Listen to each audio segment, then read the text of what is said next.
historical background of the Constitution. So, what is the meaning of historical background of the Constitution? Historical background అంటే అర్థం ఏంటి, ఎందుకు ఆ పదాన్ని మనం తీసుకున్నాం? సో ఈరోజు మన constitution, what ever constitution that we have today, ఇది ఈరోజు డైరెక్ట్గా ఒకేసారి సడన్గా ఇలా వచ్చేసిందా, లేదా దీనిపైన హిస్టారికల్ ఇన్ఫ్లుయెన్స్ ఏమైనా ఉందా? అంటే గతంలో జరిగిన కొన్ని చట్టాలు, గతంలో ఫాలో అయిన కొన్ని రెగ్యులేషన్స్, కొన్ని మెథడ్స్, కొన్ని పద్ధతులు, కొన్ని సిస్టమ్స్, వాటి యొక్క ఇంపాక్ట్ మన కాన్స్టిట్యూషన్ పైన ఉందా లేదా అంటే ఆన్సర్ ఏంటి? ఉంది. 1946లో మనం కాన్స్టిట్యూయెంట్ అసెంబ్లీ స్టార్ట్ చేసేసి 1949లో కాన్స్టిట్యూషన్ రెడీ చేసేసి 1950లో మనం ఇంప్లిమెంట్ చేసేసాము. We brought it into force అని చెప్పి మనం చెప్పుకుంటాం. అంటే దాని అర్థం డైరెక్ట్గా 1946 వరకు అసలు డిస్కషనే జరగలేదు, 1946 ముందు జరిగిన ఏవి దీంట్లో సంబంధం లేదు అని కాదు. 1946కి ముందు జరిగిన ఎన్నో ఎన్నో ఎన్నో ఎన్నో చట్టాలు, ఎన్నో ఎన్నో ఎన్నో ఎన్నో పద్ధతులు, రెగ్యులేషన్స్, వాటన్నింటి యొక్క ఇంపాక్ట్ కూడా మన కాన్స్టిట్యూషన్ పైన ఉంది. అంటే ఈరోజు మన కాన్స్టిట్యూషన్ ఇలా ఉండడానికి గతం కూడా కొంతవరకు కారణమే. అంటే అంతకు ముందు జరిగిన ఇన్సిడెంట్స్ కూడా కారణమే. సో అంతకు ముందు జరిగిన ఇన్సిడెంట్స్ కావచ్చు, చట్టాలు, ఎస్పెషల్లీ చట్టాలు ఏవైతే ఉన్నాయో అవేంటి, అవి ఎలా ఎవాల్వ్ అవుతూ వచ్చాయి, ఎక్కడ స్టార్ట్ అయ్యాయి, అవి ఎలా ఎవాల్వ్ అవుతూ వచ్చాయి అనేది మనం ఈరోజు తెలుసుకుంటాము. ఈ గతంలో ఉన్న చట్టాల యొక్క ఇన్ఫ్లుయెన్స్ ఈరోజు ఉన్న కాన్స్టిట్యూషన్ పైన ఎంత ఉంది, అందులో ఎన్ని ప్రావిజన్స్ ఇప్పటికీ కంటిన్యూ అవుతున్నాయి, ఇవన్నీ కూడా మనం తెలుసుకోబోతున్నాం. One by one. అయితే సో ఇక్కడ మనం ఫస్ట్ చూడాల్సిన పాయింట్ ఏంటి అంటే, అసలు ఫస్ట్ ఆఫ్ ఆల్ మన దేశంలోకి బ్రిటిష్ వాళ్ళు ఎందుకోసం వచ్చారు? Simple answer, trade. వ్యాపారం కోసం వచ్చారు. వ్యాపారం కోసం రావడం జరిగింది. అంటే అర్థం ఏంటి? మీకు ఇక్కడ ఇంకొంచెం ఎకనామిక్ పర్స్పెక్టివ్ మీకు కొంచెం అందిస్తే, ఇండస్ట్రియల్ రెవల్యూషన్ ఎక్కడొచ్చింది? ఫస్ట్ యునైటెడ్ కింగ్డమ్లోనే ఇండస్ట్రియల్ రెవల్యూషన్ వచ్చింది. ఆ తర్వాత అక్కడ నుంచి యూరోప్లో మిగిలిన కంట్రీస్ అన్నిటికీ కూడా అది స్ప్రెడ్ అయింది. సో ఇండస్ట్రియల్ రెవల్యూషన్ వచ్చిన తర్వాత ఏమైంది? మనకి మనుషులు, యానిమల్స్, పీపుల్, యానిమల్స్ చేసే పనులన్నీ ఎవరు చేయడం మొదలుపెట్టారు? మెషిన్స్ చేయడం మొదలుపెట్టాయి. ఎప్పుడైతే మెషిన్స్ మనిషి చేసే పనులు చేయడం మొదలుపెట్టాయో ఏమవుతుందమ్మా? మనకి స్పీడ్ అనేది పెరుగుతుంది, రైట్? అంటే లెస్ టైంలో more output in less time అనేది జరుగుతుంది. సో విపరీతంగా వాళ్ళ అవుట్పుట్ అనేది ప్రొడక్షన్ చేయడం అనేది మెల్లమెల్లగా స్టార్ట్ అవుతుంది. ఎప్పుడైతే ఇండస్ట్రియల్ రెవల్యూషన్ వచ్చిందో ఇవన్నీ కూడా మనకి స్టార్ట్ అవ్వడం అనేది జరుగుతుంది. ఒక్క క్షణం ఆగండి, జస్ట్ ఎ మినిట్.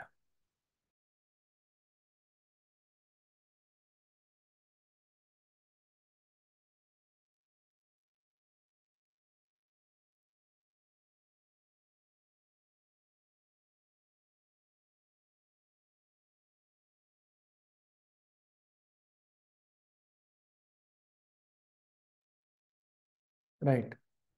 అయితే యూకేలో ఇండస్ట్రియల్ రెవల్యూషన్ ఎప్పుడు స్టార్ట్ అయింది? 1700స్లో స్టార్ట్ అయింది, 1600స్లో కాదు. It started in 1700s. అయితే ఇండస్ట్రియల్ రెవల్యూషన్ అనేది రావడానికి ముందే వాళ్ళు మన దేశానికి వచ్చేసారు. ఇండస్ట్రియల్ రెవల్యూషన్ రావడానికి ముందే 1600స్లోనే మనకి బ్రిటన్ నుంచి మన దేశానికి రావడం జరిగింది. ఎందుకు వచ్చారు? For trade. ట్రేడ్ అంటే ఏంటి? వ్యాపారం చేయడం అంట. వ్యాపారం అంటే అర్థం ఏంటి? మన దగ్గర కొనుక్కోవడం, బ్రిటన్లో అమ్మడం. అంటే అర్థం ఏంటి? బ్రిటన్లో కొన్ని రకాల వస్తువులకి విపరీతమైన డిమాండ్ ఉంది. మరి వేటికైతే అక్కడ డిమాండ్ ఉందో వాటిని ఎక్కడ దొరుకుతున్నాయి ప్రపంచంలో అని వెతికి, పలానా చోట, ఫర్ ఎగ్జాంపుల్ ఇండియాలో స్పైసెస్ బాగా దొరుకుతున్నాయి, మనకి స్పైసెస్ అవసరం ఉంది, మనకి అవైలబిలిటీ తక్కువ ఉంది, ఇండియాలో స్పైసెస్ బాగా దొరుకుతున్నాయి, సరే ఇండియాకి వెళ్దాం. అక్కడ ఉన్న వాళ్ళ దగ్గర మనం స్పైసెస్ కొనుక్కుందాం, వాటికి విపరీతంగా డిమాండ్ ఉన్న యూకే తెచ్చి బ్రిటన్ తెచ్చి అమ్ముకుందాం. అలా అమ్ముకునేటప్పుడు మనకి ప్రాఫిట్స్ వస్తాయి. సో ఇలాంటి ఆలోచన విధానంతో మనకి బ్రిటన్ నుంచి ఈస్ట్ ఇండియా కంపెనీ, మొట్టమొదటిసారి ఎవరు వచ్చారు? ఈస్ట్ ఇండియా కంపెనీ అనే కంపెనీ 1600లో బ్రిటిష్ క్వీన్ ఎలిజబెత్ దగ్గర రాయల్ చార్టర్ అంటే ఒక అప్రూవల్ పత్రాన్ని పొందారు. సో నేను ఇండియాలో ట్రేడ్ చేసుకోవడానికి వాళ్ళకి అనుమతి అనేది లభించింది. Granting it exclusive trading rights in India. What is the meaning of exclusive? వేరే ఎవ్వరు కూడా, వేరే ఏ కంపెనీ కూడా, గుర్తుపెట్టుకోండి, ఈ 1600లో ఈస్ట్ ఇండియా కంపెనీ అనేది క్వీన్ ఎలిజబెత్ దగ్గర ఒక రాయల్ చార్టర్ పొందింది. ఈ రాయల్ చార్టర్ దేనికోసం?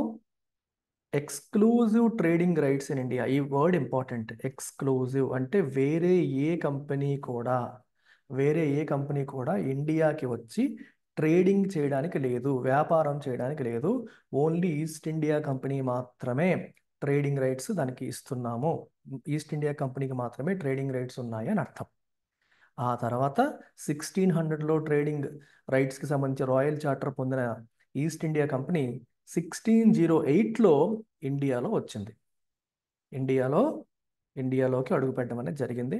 ఇనీషియల్గా దాని ఫోకస్ అంతా కూడా ఓన్లీ ట్రేడ్ పైన, ఎందుకంటే అది వచ్చింది ఓన్లీ ట్రేడ్ కోసమే, వ్యాపారం కోసమే వచ్చారు. సో అదే పర్పస్తో 1608లో వాళ్ళు ఇండియాలో అడుగు పెట్టడం అనేది, భారతదేశంలో అడుగు పెట్టడం అనేది జరిగింది.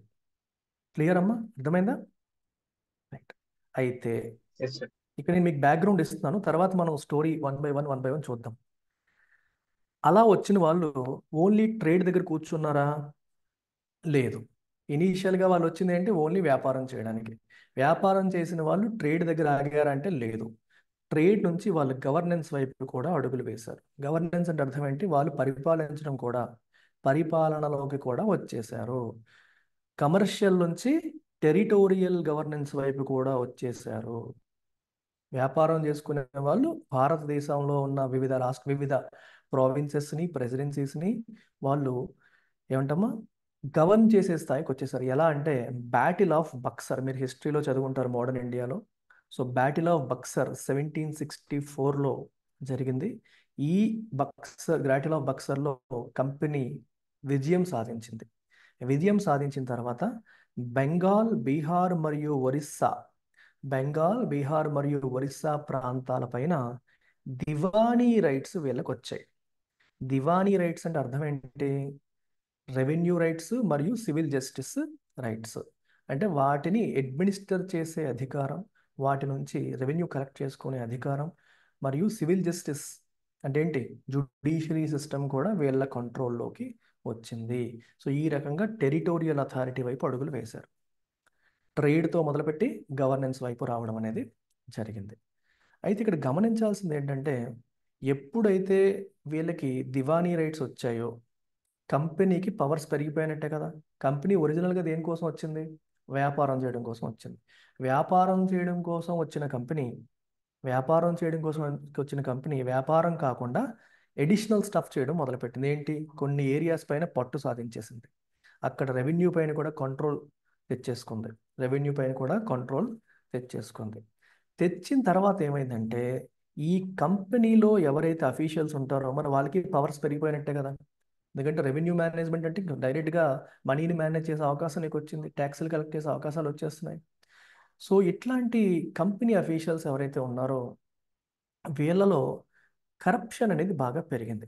అంటే మీకు ఒక మాట చెప్తాను చూడండి. ఇప్పుడు ఇతను కంపెనీ అఫీషియల్ అనుకోండి, ఈ suppose to collect a certain amount of tax అనుకోండి ఫర్ ఎగ్జాంపుల్. సో ఇతను ఏమంటాడంటే, నువ్వు లెట్సే ఈ మూడు రూపాయలు ట్యాక్స్ వసూలు చేసుకోవాలి అనుకుందాం. సో ఈ మైట్ సే, నేను అర్ధ రూపాయి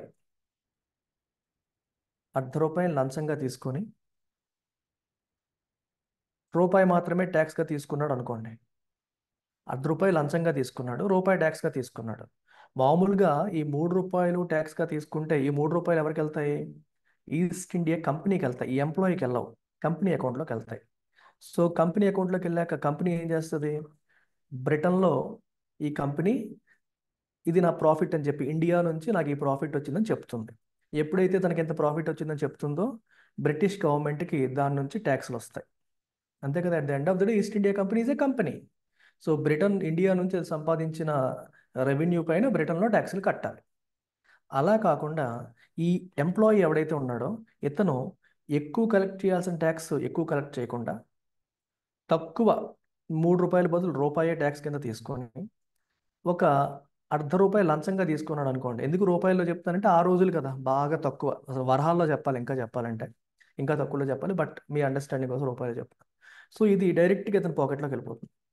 ఇందాక అమౌంట్ ఎక్కువైనప్పటికీ అది కంపెనీ అకౌంట్లోకి వెళ్తుంది, ఇక్కడ డైరెక్ట్గా తన పాకెట్లోకి వెళ్తుంది.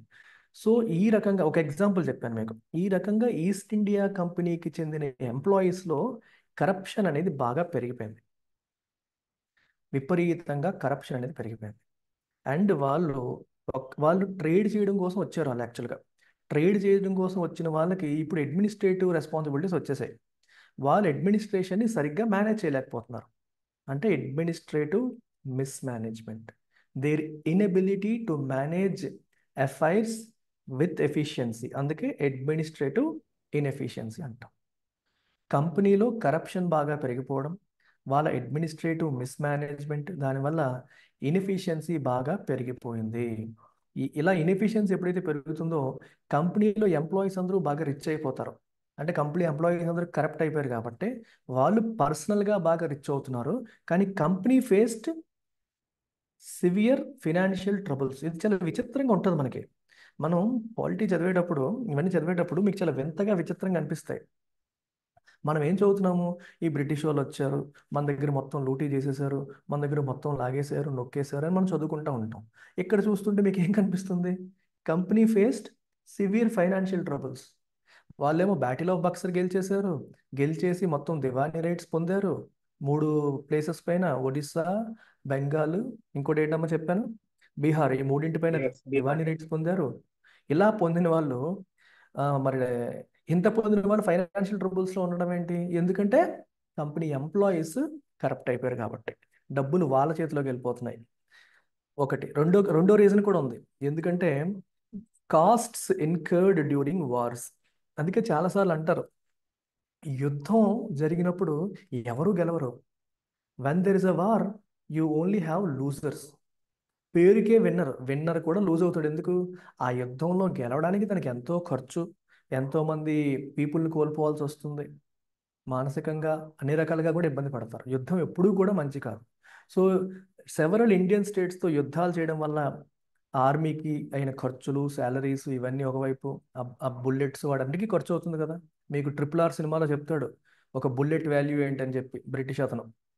మరి యుద్ధం జరుగుతుంటే వీళ్ళు బుల్లెట్లు వాడుతున్నారంటే వాడికి ఖర్చు అవుతుంది కదా. సో ఆ ఖర్చులన్నీ కూడా కౌంట్ అవుతాయి.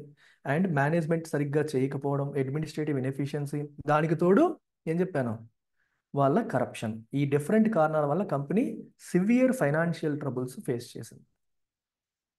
ఆ తర్వాత 1770లో బెంగాల్లో ఫెమీన్ వచ్చింది.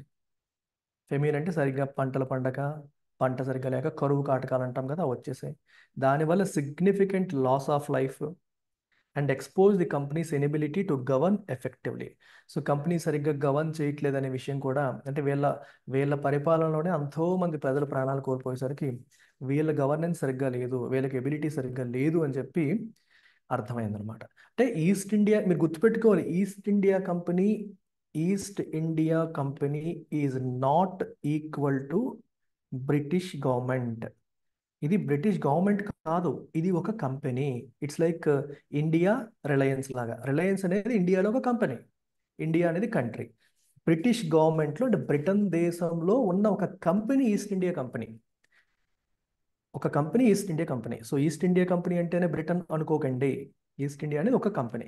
సో ఈ కంపెనీ సరిగ్గా ఫంక్షన్ చేయట్లేదు, సరిగ్గా పని చేయట్లేదు, సరిగ్గా వాళ్ళ అడ్మినిస్ట్రేషన్ బాగాలేదు అని బ్రిటన్లో డిస్కషన్స్ మొదలైపోయాయి. వీళ్ళేమో ఇండియా వీళ్ళ కంట్రోల్లో ఉంది, కానీ వీళ్ళు ఇండియా సరిగ్గా పరిపాలించట్లేదు, అంత రెవెన్యూస్ వస్తున్నాయంటున్నారు, కంపెనీ ఏమో కంప్లీట్గా ఏమంటారు లాసుల్లో ఉంది, ఫైనాన్షియల్ ట్రబుల్స్లో ఉంది, మిస్మేనేజ్మెంట్ కనిపిస్తోంది అని చెప్పి with in Britain there is a growing concern. ఈ కంపెనీ ప్రాక్టీసెస్ మీద బ్రిటిష్ పార్లమెంట్లో విపరీతంగా డిస్కషన్స్ అనేవి జరగడం మొదలయ్యాయి. And this highlighted the need for reform to ensure proper governance and accountability. So ఈ కంపెనీని ఇలా వదిలేస్తే, బేసికల్గా కంపెనీ అనేది ఒక ప్రైవేట్ ఆర్గనైజేషన్, సో దాన్ని అలా వదిలేస్తే మంచిది కాదు. ఐడియల్గా వదిలేయాలి, కానీ అలా వదిలేస్తే మంచిది కాదు. సో ఈ కంపెనీని ప్రాపర్గా మనం అకౌంటబిలిటీ ఉండేలా చేయాలి అంటే, అక్కడ ప్రాపర్ గవర్నెన్స్ అనేది జరగాలి అంటే రిఫార్మ్స్ అనేవి అవసరం అని విత్ ఇన్ బ్రిటన్ ఆలోచించడం మొదలుపెట్టారు. అర్థమైందా? With in Britain they started thinking about reforms. ఎందుకు? ఇక్కడ గవర్నెన్స్ బాగాలేదు, వీళ్ళు అకౌంటబుల్గా లేరు, ఎంప్లాయీస్ ఇష్టం వచ్చినట్టు కరెక్ట్ ప్రాక్టీసెస్కి వెళ్ళిపోతున్నారు, వాళ్ళని అడిగే వాళ్ళు లేని పరిస్థితి మనకి కనిపిస్తుంది. So then the British government realized the necessity to intervene. సో మనం ఇలా వదిలేస్తే మంచిది కాదు, మనం ఇంటర్వీన్ అవ్వాలి. అండ్ రెగ్యులేట్, మనం కంపెనీ అఫైర్స్ని, కంపెనీ ఆపరేషన్స్ని రెగ్యులేట్ చేయాలి, లేకపోతే వీళ్ళు దారి తప్పేస్తారు, తప్పుడు దారిలో వెళ్ళిపోతారు.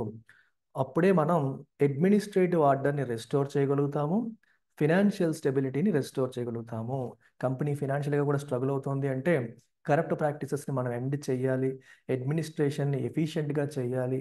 వాళ్ళకి ప్రాబబ్లీ అదొక నార్మల్ ట్రేడింగ్ కంపెనీకి అడ్మినిస్ట్రేటివ్ అఫైర్స్ పైన అవగాహన లేకపోవచ్చు. సో మనం ఇంటర్వ్యూన్ అయ్యి ఎలా చేయాలనేది కూడా మనమే రెగ్యులేట్ చేయడం ద్వారా సిస్టమ్ని మనం దారిలోకి తీసుకురావచ్చు అని బ్రిటిష్ గవర్నమెంట్ ఫీల్ అయింది. అలా ఫీల్ అయ్యి they felt it was essential to establish a central authority. ఒక సెంట్రల్ అథారిటీ అనేది మనకు ఉండాలి to overseas the companies activities. Company చేస్తున్న పనులన్నీ కూడా పర్యవేక్షించడానికి ఒక సెంట్రల్ అథారిటీ ఉండాలి. ప్రివలెంట్ కరప్షన్ అంటే విపరీతంగా ప్రతి ఈస్ట్ ఇండియా కంపెనీ ఎంప్లాయీ కూడా సూపర్ రిచ్ ఆ రోజుల్లో. సో వీళ్ళందరూ ఈస్ట్ ఇండియా కంపెనీలో పనిచేయడం, ఇండియాకి వెళ్ళడం, ఫుల్గా సంపాదించడం, బ్రిటన్కి వెళ్ళి విపరీతంగా లగ్జరియస్ లైఫ్ స్టైల్స్ అనుభవించేవారు చాలామంది. సో అప్పుడు అనిపించేది కంపెనీ ఏమో లాసుల్లో ఉంది, కానీ కంపెనీలో పనిచేసిన ఎంప్లాయీ ఏమో ఎంత లగ్జరియస్ లైఫ్లో ఉన్నాడని చెప్పి బ్రిటన్లో అర్థమైపోయింది. అప్పుడు అర్థమైంది వాళ్ళకి ఎలా అవుతుందని చెప్పి. అండ్ మిస్మేనేజ్మెంట్, వీటన్నిటినీ మనం సరిదిద్దాలి. కర్బ్ అంటే ఏంటి? కంట్రోల్. కర్బ్ అంటే కంట్రోల్, నియంత్రించడం, కంట్రోల్ చేయడం లేదా నియంత్రించడం అంటాం. ఓకే, అలా చేయడం ద్వారా మనం సార్ట్అవుట్ చేయగలుగుతామని చెప్పి బ్రిటిష్ గవర్నమెంట్ ఫీల్ అయిందనమాట. Is that clear? ఇప్పటివరకు అర్థమైందా background story? Yes, sir. Right. So ఇలా వచ్చిన తర్వాత దే స్టార్టెడ్ రెగ్యులేటింగ్. ఏం చేశారమ్మా? రెగ్యులేట్ చేయడం మొదలుపెట్టారు, కంట్రోల్ చేయడం మొదలుపెట్టారు. సో ఆ పీరియడ్ మనం ఏమంటాం? కంపెనీస్ రూల్ అంటాం. అంటే కంపెనీయే రూల్ చేస్తుంది, కానీ దాని వ్యవహారాలని పైనుంచి బ్రిటిష్ క్రౌన్ అనేది రెగ్యులేట్ చేస్తూ కంట్రోల్ చేస్తూ ఉంటుంది. ఆ తర్వాత 1857లో మనకి ఏమైంది? సిపాయి మ్యూటినీ వచ్చింది. సిపాయి మ్యూటినీ వచ్చిన తర్వాత బ్రిటిష్ క్రౌన్ కంప్లీట్గా it took direct control over India. Company రూల్ని ఎండ్ చేసేసి 1858 తర్వాత 1857లో వచ్చిన సిపాయి మ్యూటినీ తర్వాత కంప్లీట్గా టేక్ ఓవర్ చేసుకుంది. British crown completely took over control over India మీద పూర్తి కంట్రోల్ తీసేసుకుంది. ఇంకా కంపెనీ కంట్రోల్ చేయడం కాదు, డైరెక్ట్గా బ్రిటిష్ గవర్నమెంటే కంట్రోల్ చేస్తుంది, బ్రిటిష్ క్రౌనే కంట్రోల్ చేస్తుంది. అది 1858 తర్వాత. అది ఈ రకంగా మనకి క్రౌన్ రూల్ అనేది మొదలైంది. ఇలా మొదలైన క్రౌన్ రూల్ మనకి ఇండిపెండెన్స్ వచ్చేంత వరకు కూడా కొనసాగింది. August 15, 1947లో ఇండియాకి ఇండిపెండెన్స్ వచ్చేంత వరకు కూడా క్రౌన్ రూల్ అనేది మనకి కంటిన్యూ అవ్వడం అనేది జరిగింది. రైట్, ఇది గుర్తుపెట్టుకోండి. నేను డైరెక్ట్గా రెగ్యులేటింగ్ యాక్ట్లోకి వెళ్ళట్లేదు. వెళ్ళే ముందు మీకు ఒక కాంటెక్స్ ఇస్తున్నాను, స్టోరీ ఇస్తున్నాను. ఓవరాల్గా ఒక చిన్న సమ్మరీ ఇచ్చి తర్వాత మనం ఒక్కొక్క చట్టంలోకి వెళ్దాం. సో ఇండియన్ ఇండిపెండెన్స్ కోసం మనకి ఎర్లీ 20th సెంచరీలో స్ట్రాంగ్ ఇండిపెండెన్స్ మూమెంట్ అనేది, అంటే 1900s ఆ పీరియడ్లో విపరీతంగా స్ట్రాంగ్ ఇండిపెండెన్స్ మూమెంట్ అనేది స్ప్రెడ్ అయింది. మహాత్మా గాంధీ, జవహర్లాల్ నెహ్రూ, సుభాష్ చంద్రబోస్ లాంటి లీడర్స్ నాయకత్వంలో ఈ మూమెంట్ అనేది నడిచింది. అలాగే ఇండియన్ నేషనల్ కాంగ్రెస్, ఇంకొన్ని పొలిటికల్ ఆర్గనైజేషన్స్ కూడా మాస్ ప్రొటెస్ట్ని కండక్ట్ చేసాయి, సివిల్ డిసొబీడియన్స్ని కండక్ట్ చేసాయి, నాన్ వైలెంట్ రెసిస్టెన్స్ గాంధీ గారి నేతృత్వంలో కండక్ట్ చేయడం అనేది జరిగింది. వీటన్నింటి వల్ల మరియు వరల్డ్ వార్ టూలో తర్వాత బ్రిటిష్ వాళ్ళు వీక్ అయిపోవడం వల్ల చివరికి ఇండియాకి ఇండిపెండెన్స్ ఇవ్వాలని చెప్పి నిర్ణయం తీసుకోవడం అనేది జరిగింది. ఇండిపెండెన్స్ ఇవ్వాలి అని నిర్ణయం తీసుకున్న తర్వాత ఇమీడియట్గా ఏం చేశారంటే 1947 ఆగస్ట్ 15 ఇండిపెండెన్స్ ఇచ్చారు. డెసిషన్ ఆ రోజు తీసుకున్నారా? ఇంకా ముందే కదా తీసుకుంటారు. ఆ రోజు నుంచి India became independent. But the decision to give independence to India అంతకు ముందే జరిగింది. సో అలా ఎప్పుడైతే డిసైడ్ అయ్యారో, మరి ఇండియాకి ఇండిపెండెన్స్ ఇవ్వాలి అంటే ఇండిపెండెన్స్ ఇచ్చిన తర్వాత వాళ్ళని వాళ్ళు ఎలా గవర్న్ చేసుకుంటారు? గవర్న్ చేసుకోవాలంటే ఏం కావాలి? ఒక కాన్స్టిట్యూషన్ కావాలి. అలా ఒక కాన్స్టిట్యూషన్ కావాలని 1946లో కాన్స్టిట్యూయెంట్ అసెంబ్లీని ఫామ్ చేశారు. కాన్స్టిట్యూయెంట్ అసెంబ్లీ యొక్క రోల్ ఏంటి?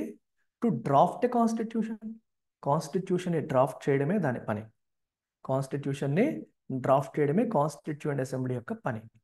సో బ్రిటిష్ రూల్ ఎండ్ అవుతోంది. సో నెక్స్ట్ ఇండియా వస్తుంది కాబట్టి, ఇండియా చూసుకుంటుంది కాబట్టి, మరి ఇండియా తనను తాను గవర్న్ చేసుకోవడానికి ఒక గైడింగ్ డాక్యుమెంట్ అనేది కావాలి. సో ఆ కాన్స్టిట్యూషన్ అనేది రెడీగా లేదు.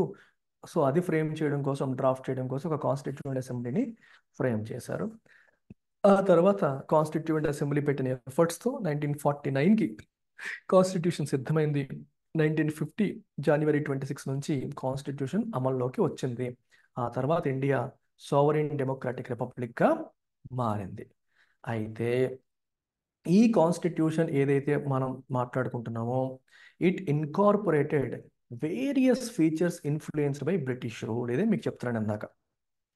సో ఈ కాన్స్టిట్యూషన్ బ్రిటిష్ రూల్ టైంలో ఉన్న ఎన్నో ఫంక్షన్స్, ఎన్నో పద్ధతులు, ఎన్నో చట్టాలు, ఎన్నో విధానాలు కి ఇన్ఫ్లుయెన్స్ అయ్యింది. ఆ ఫీచర్స్ అన్నీ కూడా కొనసాగాయి. బ్రిటిష్ రూల్ ఎండ్ అయినప్పటికీ కూడా ఇప్పటికీ కూడా కాన్స్టిట్యూషన్లో చాలా ఫీచర్స్ అనేవి కంటిన్యూ అయ్యాయి. లైక్ లీగల్ ఫ్రేమ్వర్క్ కావచ్చు, అడ్మినిస్ట్రేటివ్ ప్రాక్టీసెస్ కావచ్చు, కంపెనీ రూలు మరియు క్రౌన్ రూల్. ఓకే, 1773 నుంచి మనకి 1858 పీరియడ్ వరకు కంపెనీ రూల్ అంటాము. ఆ తర్వాత దాన్ని మనం క్రౌన్ రూల్ అని అంటాం. ఈ రెండు పీరియడ్స్లో తీసుకొచ్చిన రకరకాల చట్టాలు, లీగల్ ఫ్రేమ్వర్క్స్, అడ్మినిస్ట్రేటివ్ ప్రాక్టీసెస్ అనేవి బ్రిటిష్ వాళ్ళ టైంలో వచ్చిన చాలా ప్రాక్టీసెస్ అనేవి ఫైనల్ ఇండియన్ కాన్స్టిట్యూషన్ పైన కూడా ఇంపాక్ట్ అనేవి చూపించాయి. కొన్ని ఫీచర్స్ దీంట్లో కూడా వచ్చాయి. ఓకేనా? రావడం అనేది జరిగింది. Is it clear till now? ఎవరికైనా డౌట్స్ ఉంటే అడుగుతున్నాడు. నేను మధ్య మధ్యలో ఆపుతాను, మీరు నన్ను అడగచ్చు. అయితే కంపెనీ రూల్ ప్రధానంగా sorry it was marked by legislative acts that laid the groundwork for modern administrative systems and set the stage for British colonial rule. 1858లో బ్రిటిష్ క్రౌన్ రూల్ రావడానికి అవసరమైన బేస్ అనేది, గ్రౌండ్ వర్క్ అనేది ఈ company రూల్లో వచ్చిన different legislative acts ద్వారా set చేశారు. అది ఎలా సెట్ చేశారు? 1858లో వాళ్ళు టేక్ ఓవర్ చేయడానికి ముందు కంపెనీ రూల్ టైంలో ఎటువంటి చట్టాలు వచ్చాయి, అవి కంపెనీ యొక్క పవర్స్ని ఏ రకంగా వీకెన్ చేశాయి, లేదా స్ట్రెంగ్తన్ చేశాయి, లేదా ఏ రకంగా రెగ్యులేట్ చేశాయి అనేవన్నీ మనం 1 by 1 చూద్దాము. చూసి నెక్స్ట్ స్టేజ్కి వెళ్దాం. సో కంపెనీ ఎఫ్ఐఆర్స్ని రెగ్యులేట్ చేయడానికి వేరియస్ లెజిస్లేటివ్ మెజర్స్ తీసుకున్నారు. సెంట్రలైజ్డ్ గవర్నెన్స్ ఎస్టాబ్లిష్ చేశారు. మెల్లమెల్లగా ఇండియన్స్ని కూడా అడ్మినిస్ట్రేటివ్ ప్రాసెస్లో పెట్టడం అనేది కూడా జరిగింది. వీటన్నింటి వల్ల మన గవర్నెన్స్ స్ట్రక్చర్ అనేది షేప్ అయింది. అండ్ ఫైనల్గా క్రౌన్ రూల్ కూడా వచ్చింది. సో ఈ పోర్షన్ మీరు వదిలేయండి, ఇది మీకు అవసరం లేదు. నెక్స్ట్ మనం డైరెక్ట్గా ఇప్పుడు కంపెనీ రూల్లోకి వెళ్ళిపోదాం. 1773 పీరియడ్ నుంచి 1858 పీరియడ్ వరకు we call it company rule. ఇందులో వచ్చిన మొట్టమొదటి చట్టం ఏంటి? Regulating act of 1773. ఇది చాలా ఇంపార్టెంట్. ఫస్ట్ చట్టం ఇదే కదా మరి. రెగ్యులేటింగ్ యాక్ట్ మీరు గుర్తుపెట్టుకోవాల్సింది ఏంటి? రెగ్యులేట్ చేయాల్సిన అవసరం ఏంటి చెప్పండి. 3 పాయింట్స్ మనం మాట్లాడుకున్నాం. ఒకటి, ప్రివలెంట్ కరప్షన్ బాగా పెరిగిపోయింది. అలాగే అడ్మినిస్ట్రేటివ్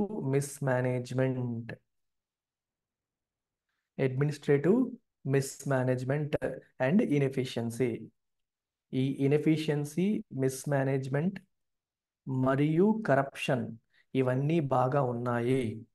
అలాగే కంపెనీ కూడా ఎలా ఉందమ్మా? కంపెనీ కూడా ఫైనాన్షియల్ ట్రబుల్స్లో ఉంది.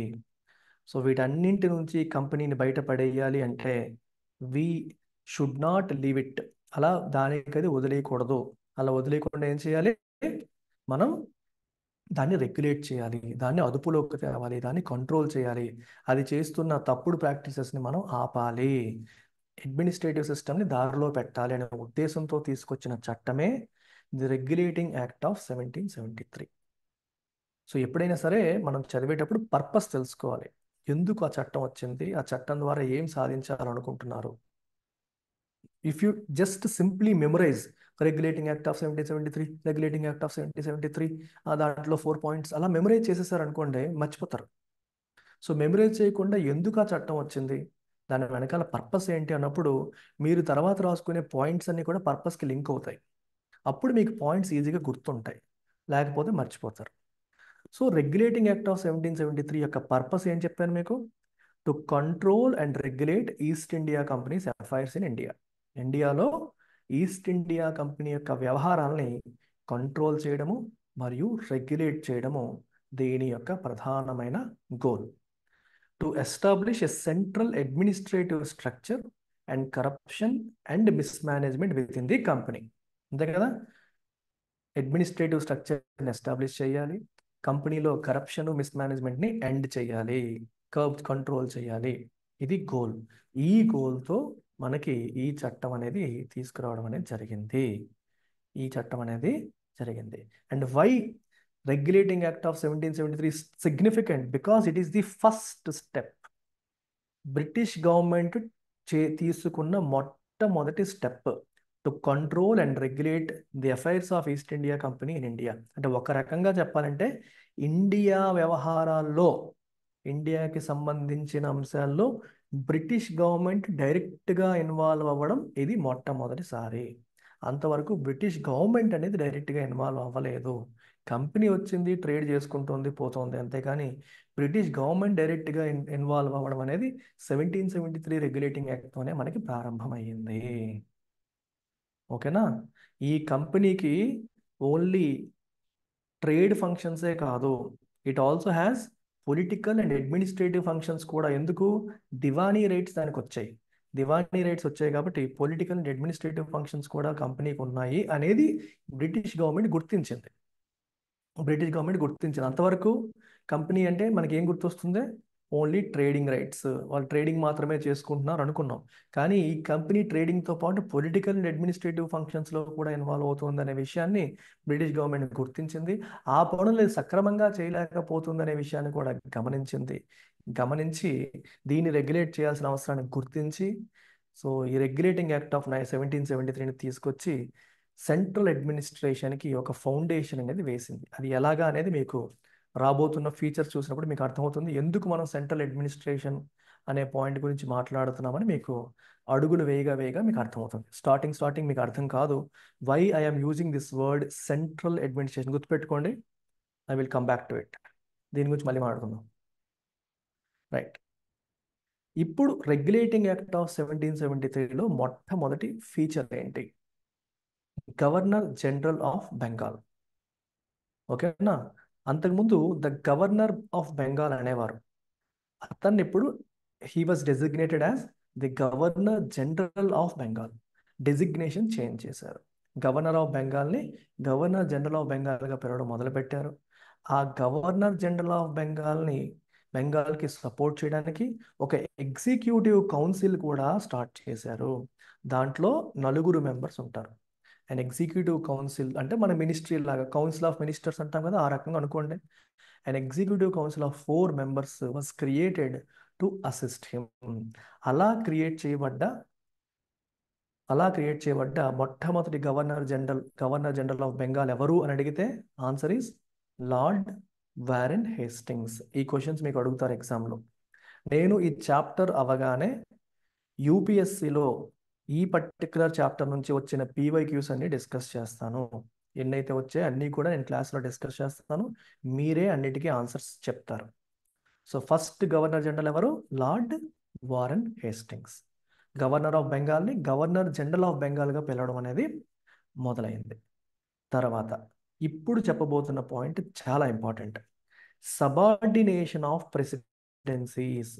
అక్కడ మనకి ఆ రోజుల్లో ఈస్ట్ ఇండియా కంపెనీ కంట్రోల్లో ఉన్న ప్రెసిడెన్సీస్ మీరు తీసుకుంటే బాంబే, మద్రాస్, అండ్ బెంగాల్ అనేవి మోస్ట్ ప్రామినెంట్ ప్రెసిడెన్సీస్గా మనం చెప్పొచ్చు. బాంబే, మద్రాస్ అండ్ బెంగాల్. అయితే దేనికి అవి ఇండిపెండెంట్గా ఉండేవి. బాంబే వేరు, మద్రాస్ వేరు, బెంగాల్ వేరు. So governor of Bengal, governor of Bombay, governor of Madras ఎవరి వ్యవహారాల్లో ఇంకొకరు తలదూర్చే వాళ్ళు కాదు. కాకపోతే రెగ్యులేటింగ్ యాక్ట్ ఆఫ్ 1773 తీసుకొచ్చి ఏం చేశారు అంటే, ఈ బెంగాల్ ఏదైతే ఉందో, బెంగాల్ యొక్క గవర్నర్ జనరల్ ఆఫ్ బెంగాల్, ఇతనికి మిగిలిన రెండింటిని కూడా, బాంబే మరియు మద్రాస్, ఈ రెండింటిని కూడా ఏం చేశారు, సబార్డినేట్ చేసేశారు. సబార్డినేట్ చేసేయడం అనేది జరిగింది. So governors of Bombay and Madras presidencies were made subordinate to the governor general of Bengal. ముగ్గురు సమానం కాదు నాన్న, ఇప్పుడు హైరార్కీ క్రియేట్ అయిపోయింది. ఇంతకు ముందు ముగ్గురు సమానమే, ఇంతకు ముందు ముగ్గురు ఒకే లెవెల్లో ఉన్నారు. కానీ ఇప్పుడు బెంగాల్ హయ్యర్ లెవెల్లోకి వచ్చింది. ఈ రెండు మీ ఇద్దరు ఒకే లెవెల్లో ఉన్నారు, కానీ మీరిద్దరు కూడా ఇప్పుడు బెంగాల్కి సబార్డినేట్ అయిపోయారు. So previously 3 presidencies operated independently, కానీ ఇప్పుడు ఏమైంది, ఆ ఇండిపెండెన్స్ అనేది పోయింది. మీకు అర్థమైంది ఇప్పుడు సెంట్రల్ అడ్మినిస్ట్రేషన్ అనే పదాన్ని ఎందుకు వాడామో. దేనికది ఇండిపెండెంట్గా పనిచేసేవి ఇప్పుడు ఈ రెండింటిని కూడా బెంగాల్కి సబార్డినేట్ చేసేసారు. Next, supreme court at Calcutta. ఎప్పుడైతే బెంగాల్కి అవి సబార్డినేట్ చేసేసారో, అవి దేనికది సెపరేట్ అనుకోవడానికి లేదు. ఇంకా అల్టిమేట్ ఏమవుతుంది, బెంగాల్ అయిపోతుంది. సో మరి అల్టిమేట్ బెంగాల్ కాబట్టి, బెంగాల్లో మేజర్ సిటీ కలకత్తా కాబట్టి, అక్కడ సుప్రీం కోర్ట్ని ఎస్టాబ్లిష్ చేయడం అనేది జరిగింది 1774లో. దీనికి ఒక చీఫ్ జస్టిస్ మరియు ముగ్గురు అదర్ జడ్జెస్ ఇందులో ఉన్నారు. అంటే 1+3 మొత్తం 4 జడ్జెస్తో సుప్రీం కోర్ట్ని కలకత్తాలో ఎస్టాబ్లిష్ చేశారు. అయితే మీరు అడగాలి, సార్ మీరు 1773 యాక్ట్ తీసుకొచ్చింది మేజర్గా మిస్మేనేజ్మెంట్, కరప్షన్ అరికట్టడానికి అని చెప్పారు. అసలు కరప్షన్ గురించి మాట్లాడట్లేదు ఏంటి సార్? చూడండి, నెక్స్ట్ పాయింట్ అదే, prohibition on company servants. Sir it prohibited the company servants. Hello sir. Yeah yeah sir ఆ ఫోర్ జడ్జెస్ ఉన్నారు కదా సార్, యా వాళ్ళు ఇండియన్సా లేకపోతే ఇండియన్స్కి బ్రిటన్? స్కోపే లేదు. ఇండియన్స్కి స్కోపే లేదు. ఓకే. ఇండియన్స్ని అడ్మినిస్ట్రేటివ్ ఫంక్షన్స్లో కావచ్చు, జ్యుడిషియరీస్లో కావచ్చు తీసుకోవడానికి చాలా టైం పట్టింది. ఓపిక పట్టండి, వస్తాయి. ఇండియన్స్ని ఎప్పుడు తీసుకోవడం మొదలు పెట్టారో కూడా మనకి చట్టాల్లో వస్తాయి. ఏ ఆఫీస్లో కూడా ఇండియన్స్ లేరు. Okay, thank you sir. Okay. So prohibition on company servants అంటే అర్థం ఏంటి ఇక్కడ, కంపెనీ సర్వెంట్స్ ఎక్కువగా కరప్షన్ చేస్తున్నారని చెప్పి మనం అన్నాం కదా, దాన్ని రెగ్యులేట్ చేయడానికి రెగ్యులేటింగ్ యాక్ట్ వచ్చిందని చెప్పాం కదా. Sir sir yeah sir Bihar, Bengal, Odisha only చెప్పారు కదా సార్. బొంబాయి ప్రెసిడెన్సీ ఎప్పుడైంది సార్? అవసరం లేని వాటి మీద ఎక్కువ టైం స్పెండ్ చేయకండి. బొంబాయి ప్రెసిడెన్సీ ఎప్పుడైందా? అంటే ఇప్పుడు బొంబాయి కమ్ మద్రాసు ఇవి సెంట్రల్ ప్రొవిజన్ లోకి వచ్చాయి అన్నారు కదా సార్. ఈ చట్టం తర్వాత వచ్చేసాయి, బెంగాల్ కంట్రోల్లోకి వచ్చాయి.